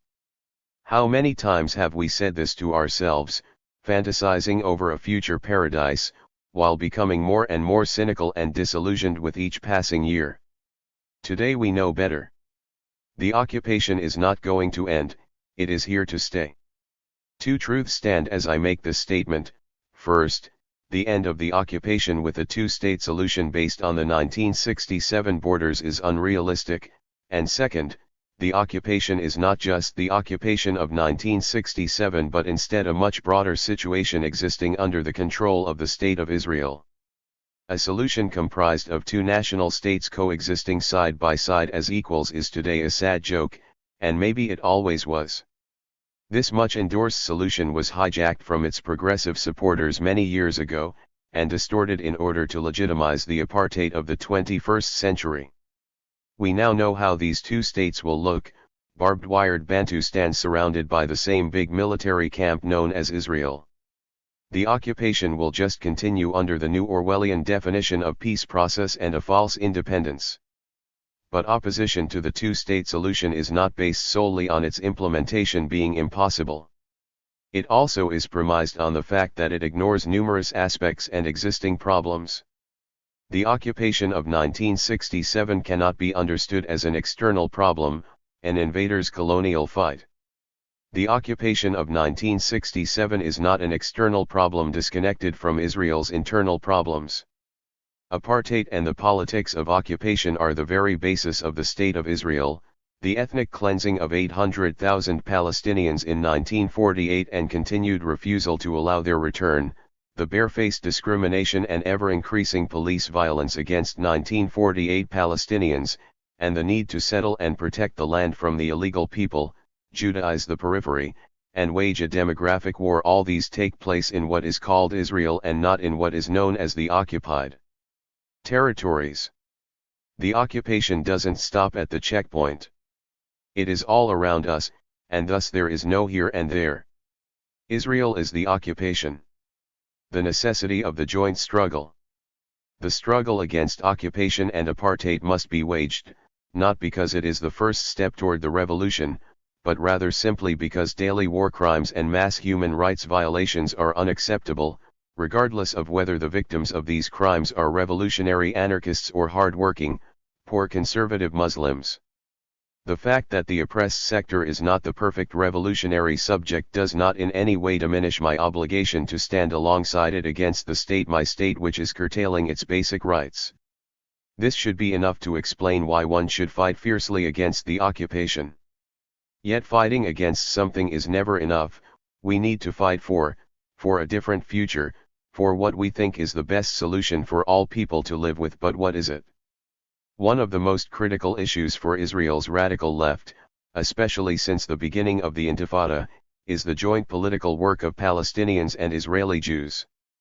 This could be understood as a reaction to the racist politics that Israel stands for, total separation between Israelis and Palestinians, be it with walls, checkpoints, and apartheid roads, or through separate schools, racist and religious marriage laws, and the racist harassment of Arab-looking people at the entrance of every mall, restaurant, or club. In such a blatantly racist atmosphere, the most radical act is to break this separation by demonstrating together with Palestinians, living together, talking to each other, loving and caring for each other, even making love with each other. It is not well recognized what a strong and amazing emotional effect meeting Palestinians for the first time as equal partners in a struggle, or even becoming friends with them, has on an Israeli Jew. Nor is it understood how important it is to have these contacts in order to challenge our own racist and Orientalist attitudes, and destroy the clash of civilizations theory. To come together, to live together, ta'ayush in Arabic, is simultaneously our means and ends. Liberation as a process. Bringing down the borders of nation and race might be the ultimate goal, but the situation is a bit more challenging than that. Palestinians, as an ethnic group suffering from national oppression as well as devoid of their own self-determination and state, are fighting against their oppression in the most common and familiar way, leading a national liberation struggle in hope of achieving an independent, national state. The fact that people forced to live under racist or nationalist oppression merge into a national group as a way to fight for their rights, along with the sad fact that almost all national liberation struggles create new oppressive systems, should not be alien to us as Israeli Jews. But what should we do as anarchists in this struggle? What are we actually fighting for, and with whom? Are we trying to be a part of this national liberation process, as some Israeli radical left activists do, and see ourselves as Jewish Palestinians? Or do we believe that national liberation is just a point one should go through, one step forward, and that the day it ends victoriously will also be the day that the exploited Palestinian masses start the social revolution together with their Jewish working class brothers and sisters? Or is it perhaps totally irrelevant what we think or want because we are a part of the colonialist society, and as such should only offer our unconditional solidarity with the goals and needs of the oppressed sector? These questions, although cynically phrased, are not without merit. National liberation is always ambiguous. It is the liberation from colonialist oppression, yet at the same time the construction of new models of oppression and exploitation, and it is exactly within this ambivalent situation that we need to choose our path. This becomes even more complicated when we talk about a colonialist situation that cannot be dealt with by driving the colonialist powers back to their home countries. Rather, it is a matter of decolonizing the settler society, taking the Israelis into account not only as the current oppressors but also as a people that deserves the same freedoms and rights as all other peoples in the region. The joint Palestinian-Israeli struggle, the fight against the wall in which AATW participates, or the many campaigns in which THIRD supported Palestinian communities in the occupied territories or 1948 Israel, seems to be the best way to tackle the many contradictions we face in a politically productive way. The joint work of Israelis and Palestinians is in this sense one of the goals, and maybe the most important goal, of every campaign we take part in, be it resisting the wall, housing demolitions, or army invasions. Through this work, we deconstruct the racist foundations of the conflict. An Israeli taking part in a Palestinian demonstration, risking their life and body in the face of brutal army oppression, is challenging not only the basic understandings of the Israeli soldier but also those of the Palestinian farmer who meets Israelis only as their oppressor. Naturally, the coming together of Palestinians and Israelis is not an easy task for those on either side. We must remember that many cultural, political, and social differences exist alongside our positions of power within this conflict, positions we cannot simply ignore out of the hope or belief that we are all just equal partners in a struggle. The struggle to change and challenge Palestinian culture with its patriarchal, militarist, and homophobic elements is not our task but instead that of our Palestinian comrades, to whom we must offer our solidarity first and foremost by lifting the weight of the occupation from their shoulders, and by fighting those same elements in our own society. Liberation is always a process, and it can evolve and intensify only by removing the biggest obstacle that stands in its way. Yossi Bartle. Hey babe, hope you're not in jail. As dissenting Israelis in this emotionally charged landscape, we almost daily meet differences and difficulties with non-aligned friends and family. Rarely do we agree. Most of the time we disagree. Sometimes there is shouting, and occasionally there are tears. And there are times when we altogether stop being friends. What we do as activists is not purely political, it is also personal. Whether face-to-face or on Facebook, our political activism eventually comes up. It can be difficult and emotional discussing the occupation along with the general situation in Israel and Palestine. I, for one, get frustrated and sometimes feel guilty. I will move heaven and earth to make it to a demonstration in one particular village. Like most of the activists I know, I spend money and time getting to meetings, gatherings, and demonstrations. A single phone call, and we will rush to wherever we are needed. We will make 100 calls trying to get someone out of detention, or spend hours outside a police station waiting for their release or in court. This can, occasionally, leave little time for me to invest in my relationships with my few non-aligned friends. Solidarity may be defined as an entire union or consolidation of interests and responsibilities, fellowship, community. For me it is also identifying with others' pain and wanting to do something about it. But how do we explain this to someone who is non-aligned? How do we convey to them its importance? Should we try to convey it at all? Here, I look at the relationships and dynamics that we have with our non-aligned friends and family, how we deal with them, and our feelings, realizations, and conclusions around all that. What language do we use when talking to those in our lives who are not aligned? Do we lie, tell the truth, or tell a partial truth about our solidarity activities? What responsibility or obligation do we have as conscientious Israelis to talk to as well as raise awareness among our friends and family? And at what point do we no longer feel the need, nor the point, of preaching to the unconverted? For those of us who have friends who are non-aligned, the relationship varies. Many people have friends who may not be directly involved in solidarity with the Palestinian struggle but instead are involved in other struggles: human rights, animal rights, housing rights, and refugee rights, to name but a few. Some find their way, through other solidarity activities, to standing with us at demonstrations in the occupied Palestinian territories. And then there are some of us who still have friends, from home and childhood, who are non-aligned not only with regards to anarchism or the Palestinian cause but also in terms of actively working for the rights of others in general. Some may have found their way to the social housing protests of the summer, yet have since returned to a normal life. It would be helpful to clarify the term non-aligned at this point. I am referring not only to those who do not identify themselves as anarchists but also those who do not identify with the Palestinian popular struggle. Then there are those who are non-aligned politically but verbally express support for dismantling the settlements, and recognize the overt racism and separation in our societies, although they excuse the occupation using Zionist arguments even though they may not themselves identify as Zionists. The micro-definitions and identities of our friends and families are as complicated as the political, religious, and cultural identities of our society as a whole. As a result, while seeking to convey the complexity of our relationships with family and friends, I'm not claiming to offer a definitive answer or conclusion here. This piece is about our experiences, thoughts, and realizations, and aims to shed light on an intimate aspect of our activism in Israel and Palestine. Relationships and dynamics. It is hard to convey our situation to outsiders. To put it lightly, support for the Palestinian popular struggle is not a position held by the majority in this country. A fellow activist and close friend says she uses the metaphor of coming out to convey the emotional dynamics of confronting family and friends with her views and actions.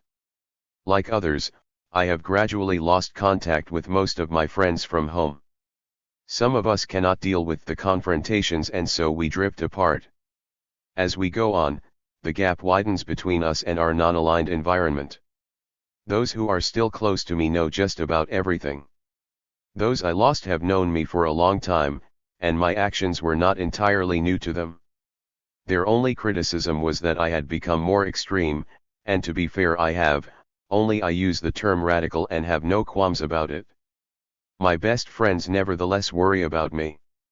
Whether conscious or not, sometimes their reactions to my beliefs or actions are insensitive. When Mustafa Tamimi was killed by a tear gas canister shot to the head at close range, I asked a friend if she had heard about it.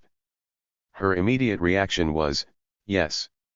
And I wish you lot would stop going on about it." My first question to her was going to be, "That's interesting, which other friends do you have who have posted about it? I would love to meet them," but instead I told her I was there at the time. Her tone immediately changed. She asked me how I was and what had happened. But at some point she asked me why I keep putting myself in these extreme situations, and why I don't take a break. I asked her, "Is the occupation taking a break?" She worries. They all worry. They are my friends and family, and it makes sense. It's natural. Her immediate reaction, her first thought, however, was why we kept posting and talking about the death of a Palestinian killed in cold blood. If it had been a friend of ours, if it had been a Jew, would she have reacted in the same way? I don't know, but the nagging feeling in my stomach makes me wonder. I am one of the lucky ones. My parents, particularly my father, are supportive and as activists themselves have taken part in demonstrations. They boycott goods from settlements and support a Palestinian family from Jenin needing medical care in Israel. They have bailed me out of jail and comforted me after difficult days, and they always know when to step back and trust that I know what I'm doing. We have only ever had one massive falling out over my opinions and actions. When the flotilla of May 2011 was on its way to Israel, I showed no restraint at expressing my support, but in an unusual sign of emotion my mother told me that she would throw me out of the house if I did anything that threatened the existence of Israel. I have come home high as a kite, drunk as a fish, and stayed out on numerous nights without letting them know where, and she never reacted like that. After a heated exchange, she apologized. The only reason I tell this particular story is because this is the worst it has ever gotten in my house, and only a few weeks later she looked on as I was arrested for trying to stop the separation wall from being built. Her emotional survival mechanisms and attachment to this country are the source of her passionate reactions.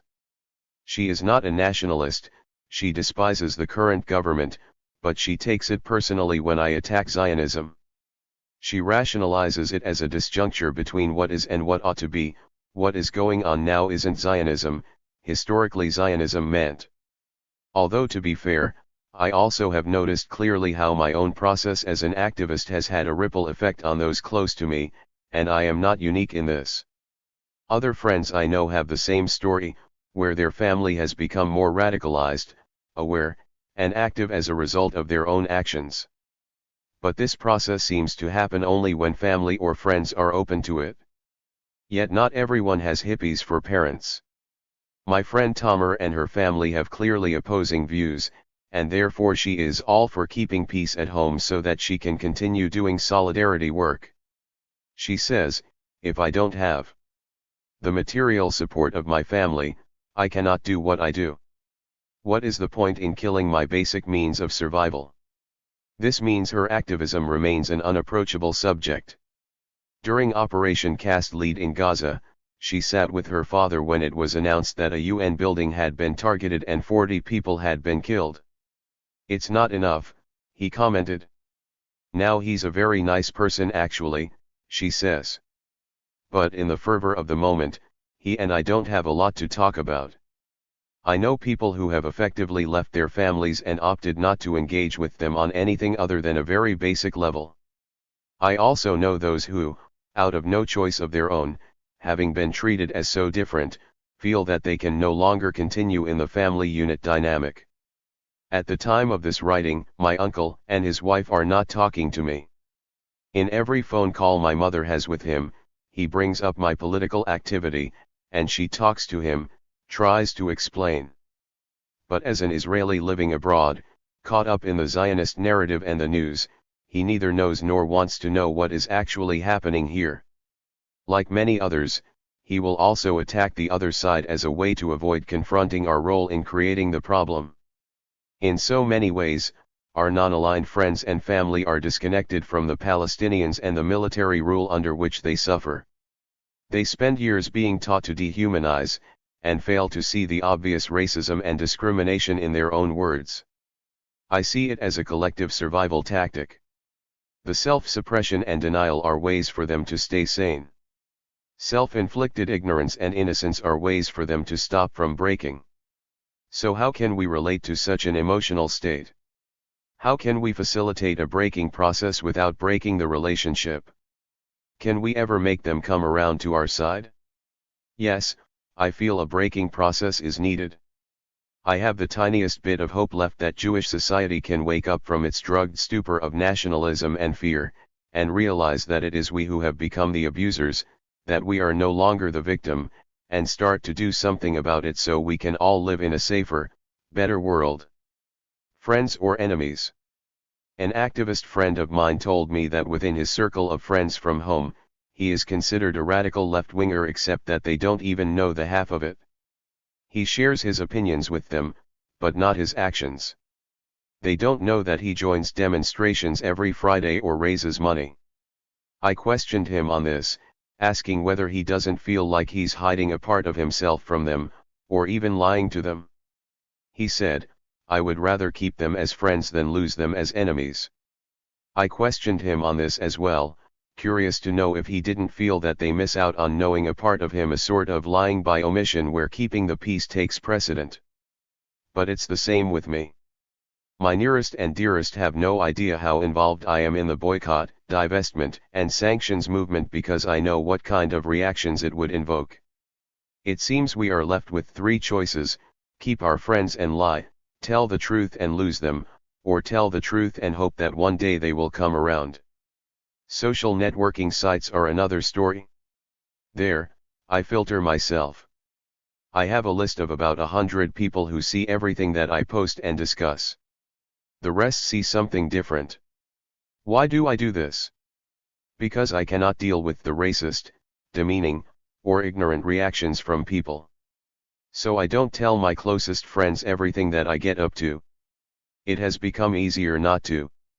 I have tried doing the political talk with them, but they take the conversation to the potential negative impact that going to weekly protests could have, and confuse it with caring for me.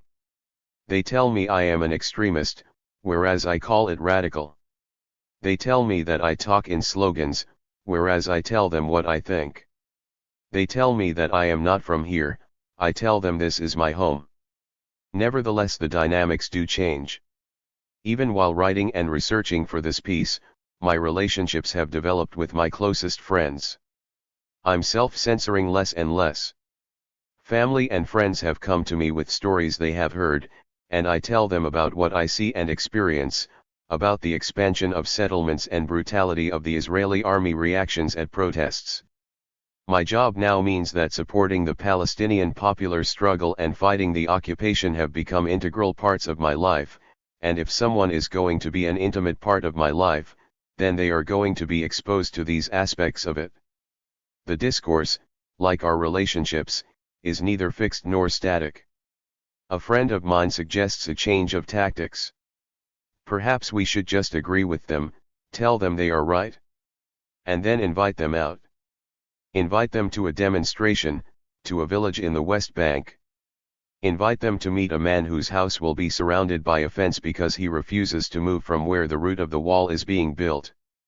Invite them to meet Palestinian farmers whose land is being stolen and whose olive trees have been uprooted. Some go as far as to turn their own birthday into a political act by having a tour in a forest park that was once a Palestinian village.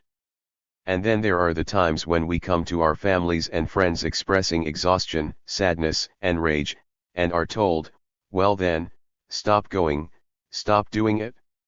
There is a limit to how many times you can explain that this is not a solution, that not going and not standing there in solidarity is not an option. So you just stop explaining. An obligation to debate?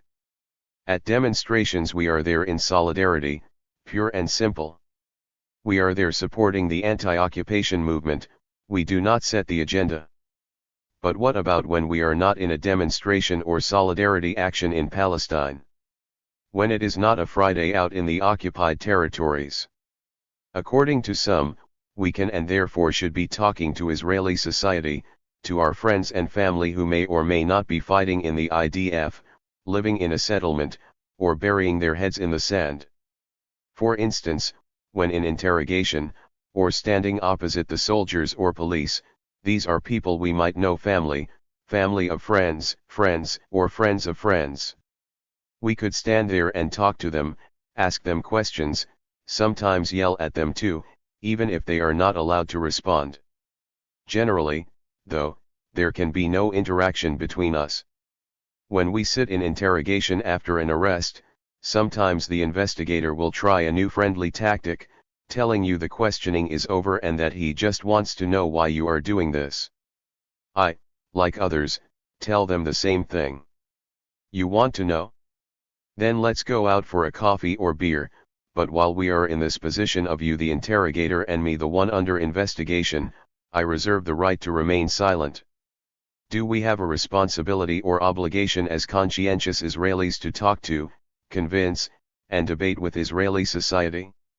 In many ways we are privileged to be Jewish and mainly middle class, and as much as we may be averse to admitting it, we speak the same language and have a similar culture to our non-aligned friends and family. Some feel that we should be talking to other Israelis as much as possible, as long as we have not been killed or totally silenced. They can listen to us. We speak the same language, dress similarly, and have grown up together. Yet the majority of those I spoke to give similar answers. First, there is little faith that Israeli society will ever change its discourse, which is based on fear and propaganda, especially in view of the government's increasingly right-wing and religious policies. Second, there are the mental and emotional limitations we have in dealing with the harsh and difficult reactions we often receive. We each have and set our own boundaries, and some do not feel the need for, nor are they capable of, putting themselves through the experience of an emotionally charged debate. And then there was also an answer given by one activist, but an answer that I share and believe many of us will identify with. Yoni told me that one day at a particularly violent demonstration, a couple of Palestinian activists approached him and asked why he was there rather than talking to people in Tel Aviv about what is going on. Yoni told me that being considered an extremist has made it harder to engage. He felt he was most effective at the beginning of his journey, when he and his friends spoke the same language, and they could better identify with him. I had a similar experience as I was walking back to the van from one of my first demonstrations in the West Bank. A local Palestinian farmer stopped me and bluntly asked what I was doing there. Why, for example, was I not in Tel Aviv talking to Israelis, or demonstrating outside the Knesset or Prime Minister's house? I did not have a decent answer for him, but I did not go to another demonstration for 3 years, although I did not confront Israeli society either. I just left the country. My friend Hyla explained when asked about this, it is an obligation to resist, to fight the occupation and stand in solidarity, this is a principle. But talking to Jews and facing Israelis is a method, one that you choose like any other. Nonetheless, there it is, Palestinian partners are asking us to show our solidarity by talking to Israelis. They see it as having political value. If our understanding is that this is their struggle, that we are supporting it, then it is important that we as Israeli activists address the questions raised by our Palestinian partners, and perhaps heed this call. Ultimately, each one of us does what we can, to our own and best ability. It is understandable when you have been isolated from the majority of society, and when every debate turns into an emotionally exhausting and highly charged argument, that people do give up. Realizations and conclusions. It is clear that this is a difficult issue and an ambitious subject to tackle. This piece is not based on academic studies or books I have read. It is about people's experience, in a small attempt to hash out some picture of our lives here. Our environment, our relationships, and the discourses we use are dynamic. As time passes, I have become more confident in my opinions and the role that I have in the world, especially here in Palestine/Israel. The confidence and calm assurance that I am fighting the good fight means that I can use compassion and not just passion, empathy and not anger, when talking to my friends and family. This is the approach I will try to use in my intimate relationships. The facts and experiences do not change, it is only how I relate them to others that is being refined and developed. I remember clearly the day my father began using the word apartheid to describe the reality here with no apprehension. Even if things move only a little bit, it becomes a big deal. I do wonder what makes me different from them. If they're so curious, why don't they come and see what is going on with their own eyes? I have no satisfactory answer, but these questions do occupy my mind. How does one explain that due to basic human rights violations, restrictions on movement, blatant land grabbing, and violation of international law, our solidarity is anchored in a deep conviction about right and wrong? Acquiescence is simply not possible. This is something that brings the line together. We do not have to defend, argue about, or explain to one another why it is we do what we do. It is clear to us why. Perhaps our successful relationships with non-aligned friends and family are a sort of rebellion in their own right, rebelling against the idea that we cannot hold opposing opinions and still have healthy relationships. My activist comrades, close confidants, family, and non-aligned friends are all part of my community. They are my support network, within which I can function as a better activist. I gather strength from their support. I could not do what I do without them. Ruth Edmonds. Another Land. This text is both personal and political, and in it I want to sum up a little more than a year of intensive activity within the framework of A@W. The group's activity affected my life, my identity, the spaces of my personal and political activity, and the way I perceive them.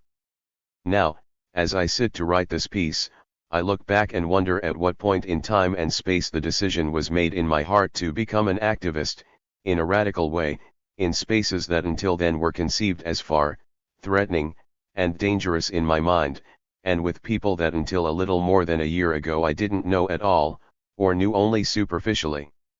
I try here to inject a little order into the vast experiences I've had over the last year, and place them in a coherent narrative in time and space. It is perhaps a personal spatial autobiography of border crossing and activism. Becoming an activist.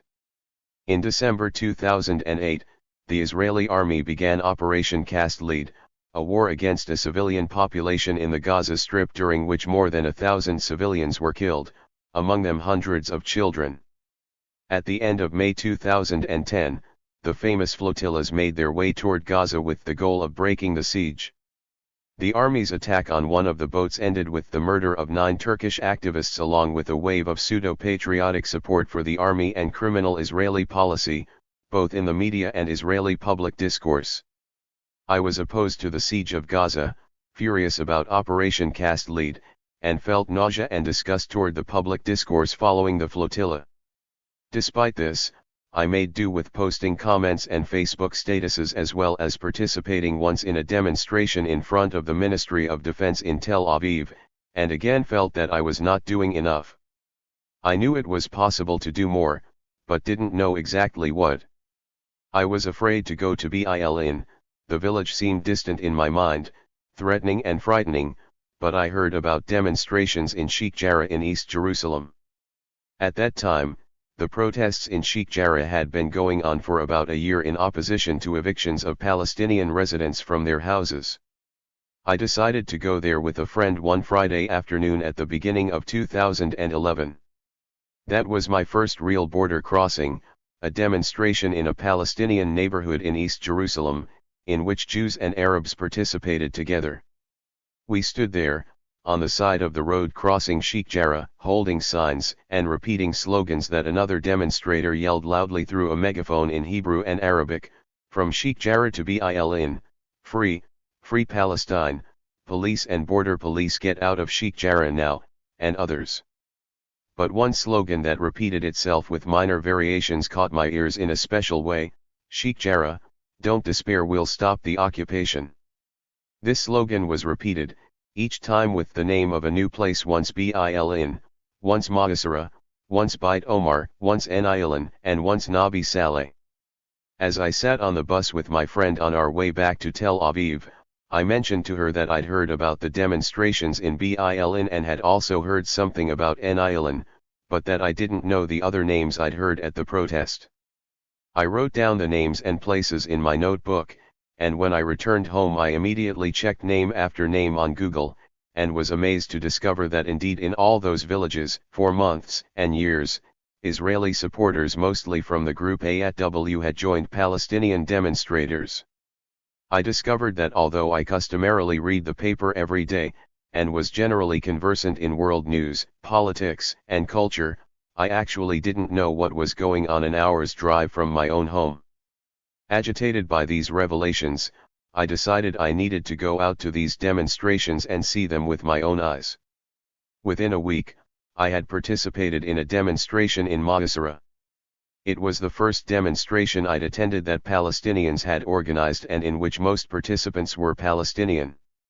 For the first time in my life I stood opposite Israeli army soldiers, together with Palestinian demonstrators. This was a jarring experience, from the Palestinian flags carried by some of the participants to the gas canisters used by the soldiers to disperse the protest. Nonetheless, the following week I went to Beit Omar, and the next one I went to Bil'in. Nabi Saleh and Anarchists took a bit longer, but in the end I went to those villages too. From that moment onward I can say with certainty that my life changed. This shift was reflected in how I began to spend my Fridays. I stopped passing them by relaxing in Tel Aviv with friends at home or in cafes, as I'd done prior to this point, and started spending Fridays at West Bank demonstrations, every week at a different village. The change was not just a spatial geographic one, it was also social and cultural. It had to do with the people who I traveled to the demonstrations with, the Palestinians I met in the occupied villages, and my exposure to these Palestinians' culture and language. The change was also and mainly one of consciousness. I felt as though I had crossed a border that wasn't just physical or socio-cultural but also one of consciousness and understanding, leaving behind a large part of my previous life. One of the immediate insights from this drastic transformation was the understanding that something big had existed for some time and at a short distance from Tel Aviv, without my knowing it. This caused me many pangs of conscience, not to mention feelings of guilt and shame. I understood that I was not the first to feel this way. It was in itself a border crossing, a symbolic border that separated good from bad, forbidden from allowed, enemy from ally. Physical places I'd considered dangerous quickly became spaces within which I felt great comfort. People who for years I perceived as threatening now became partners and allies, whose villages and homes I visited on a weekly basis. Uri Davis describes it well in his political autobiography Crossing the Border when he discusses the minute he recognized Palestinians as allies and not as enemies. The shock of the experience in this insight was, in my mind, like a bolt of lightning or an explosion of a grenade in my head. And from this insight a conclusion sprouted that couldn't be escaped, unambiguous in its validity, forcing in its logic: the border must be crossed in practice. Ram here when one and only action is right, to move my body to where my conscience is. I also felt that the border must be crossed in practice, physically, socially, and consciously, and that the demonstrations were the main way for me to move my body to where my conscience was. As I discovered in Nabi Saleh, the body would be one of the main spaces in which I felt the price and difficulty of this action. Body and identification. The protests in the village Nabi Saleh, about 12 kilometers west of Ramallah, began about 2 years ago when youths from the nearby settlement of Halamish expropriated a spring on the village's land. Long after I started going to demonstrations in the occupied territories, I still avoided going to protests in Nabi Saleh. My friends explained that the situation in Nabi Saleh was not easy, the demonstrations were extremely violent, the risk of arrest was high, and in general it's preferable to gain experience in other places before going to Nabi Saleh. On a wintry Friday, cold and rainy, I finally decided I had enough experience and joined a handful of committed activists headed there. We left the car in the nearby village of Beit Rima, because the army used to close as well as surround all the entrances to Nabi Saleh every Friday with the goal of preventing supporters and demonstrators from joining the protests. From Beit Rima we had to march down toward a valley below Nabi Saleh, and from there to climb the mountain, evade the patrolling soldiers, and enter the village, a matter of about an hour and a half of fast walking. On the side of the mountain, climbing rocks slippery from the rain, I found myself covered in mud and had to stop to catch my breath. It was clear that it was, at the very least, physically demanding to join a demonstration in Nabi Saleh. When we reached the village and the demonstration started, it became clear that the mountain was only the beginning. The demonstration began with a march from the center of the small village on the humble main road that leads downward toward the access road to the village.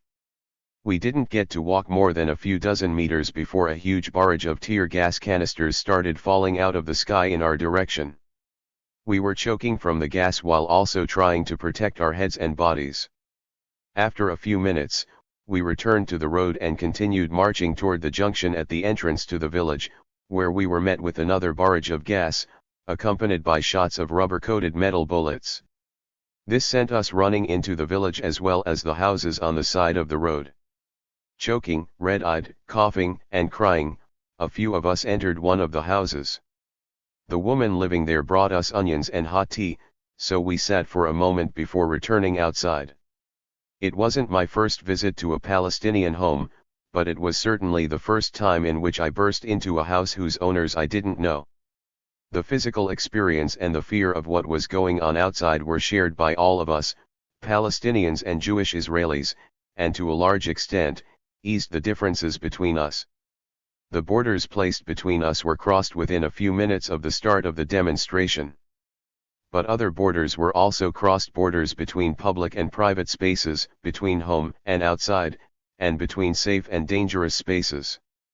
For the first time in my life I felt safer in a Palestinian home than outside with soldiers from the very army I also had served in. The Palestinian home that I entered instantly turned into a place that created and strengthened solidarity. I realized later on that day that tear gas and physical effort were not the only bodily demands of this kind of activism. Later on that same day, a tear gas canister shot by the Israeli army injured one of the village's children. The young boy was quickly taken to a courtyard, and a few trained people treated him until an ambulance came to evacuate him to the hospital. The scene of the child crying in pain, unable to run away in time and escape this severe injury, wouldn't leave me. At once I understood deeply what I already knew before: every minute of these demonstrations comes with a real, tangible danger of bodily injury or even death. In an instant, the space became dangerous, but beyond the danger it was also a space of opportunity to meet and get to know people, and share similar experiences, solidarity, and identification with them. Alongside this were issues that remained hidden and were not discussed, such as gender and sexuality. The aspects of gender and sexuality in West Bank demonstrations are complicated and problematic. In Nabi Saleh, in contrast to most other Palestinian villages, many women not only participate but also are to a great extent the leaders of the demonstrations and the dominant power within them. As a male, I never encountered discomfort stemming from gender at demonstrations, but I certainly had suspicions related to my sexuality and the fact that I identify myself as a gay queer. I occasionally contemplated at the start of my activities whether to remove the rainbow pin attached rather prominently to my backpack. In the end I didn't, though I never spoke about or clearly exposed my sexuality in Palestinian villages either. This question of identity remained, and apparently will remain, both present and hidden. That said, despite my fears, I never encountered an expression of any kind of homophobia or hostility with regard to my sexual orientation. Enjoyment in activism. If this text was intended, as I mentioned at the start, to be a personal spatial autobiography of a year of activism, I also have to note some spaces that are not activist in the accepted meaning of the word, meaning not involved in demonstrations and protests and do not include tear gas or anything life-endangering. I met a young Palestinian guy from Ramallah, at one of my first demonstrations in Bil'in. We met at a training given by one of the experienced demonstrators beforehand, and became friends thereafter. We met a few more times in Bil'in, and every time, invited me to come visit his home in Ramallah. I had doubts, mostly because I was afraid of traveling to Ramallah. Despite the physical and mental borders I had already crossed, and despite the fact that social borders were part of this, I was still hesitant to accept the invitation. But indeed I met on a Friday afternoon in Bil'in, and right after the demonstration traveled with him and another friend to Ramallah. Took us on a tour of the city, a tour I didn't think was possible to complete, since Ramallah is in what's called Area A and entry to Israeli Jews is prohibited by law. We visited the Makataya and Yasser Arafat's grave, and then sat to eat dinner in a local restaurant's enchanting garden. On our way from the restaurant to a short rest at SS home, we stopped at the highest point in the city from which, as S said, on a clear day you can see Tel Aviv. How near and yet how far. In the evening we went out to two popular bars, drank table beer, and had fun. The next day we traveled the winding way to Tel Aviv. Seemingly there is nothing special about a weekend with friends in a city that is an hour and a half drive from home, but in fact there is much more to it. If not for the changes in my life that began with joining the demonstrations and activism, it is reasonable to assume that I wouldn't have found myself spending a weekend in a city that it is illegal for me to enter, together with Palestinian friends, in places that are culturally distant from the places I frequented prior to this time. The ride to Ramallah also constituted a border crossing, a physical border, a cultural and social border, and one of consciousness. I hope that more Israelis get the opportunity to visit there. Only good can come of an acquaintance with the people who live in the place from which on a clear day you can see Tel Aviv. Chen Miskov. Translated by Rona Even. Credits for Anarchist Interventions. Uri Gordon. Uri is an Israeli activist, teacher, and writer. He has been active with the Negev Coexistence Forum for Civil Equality, and in global networks including Indie Media and People's Global Action. He teaches politics at Loughborough University in the United Kingdom, and is the author of The Anarchy Alive: Anti-Authoritarian Politics from Practice to Theory, as well as numerous articles on the theory and practice of contemporary anarchism. His work has been translated into 10 languages. Ahul Gryatzer. Ahul is a visual artist and composer, currently residing in New York. She is a graduate of Goldsmiths, University of London, where she researched the use of irony in politics and obtained a master's degree in anthropology. She has been an activist with anarchists against the wall and boycott, supporting the Palestinian BDS call from within. Institute for Anarchist Studies.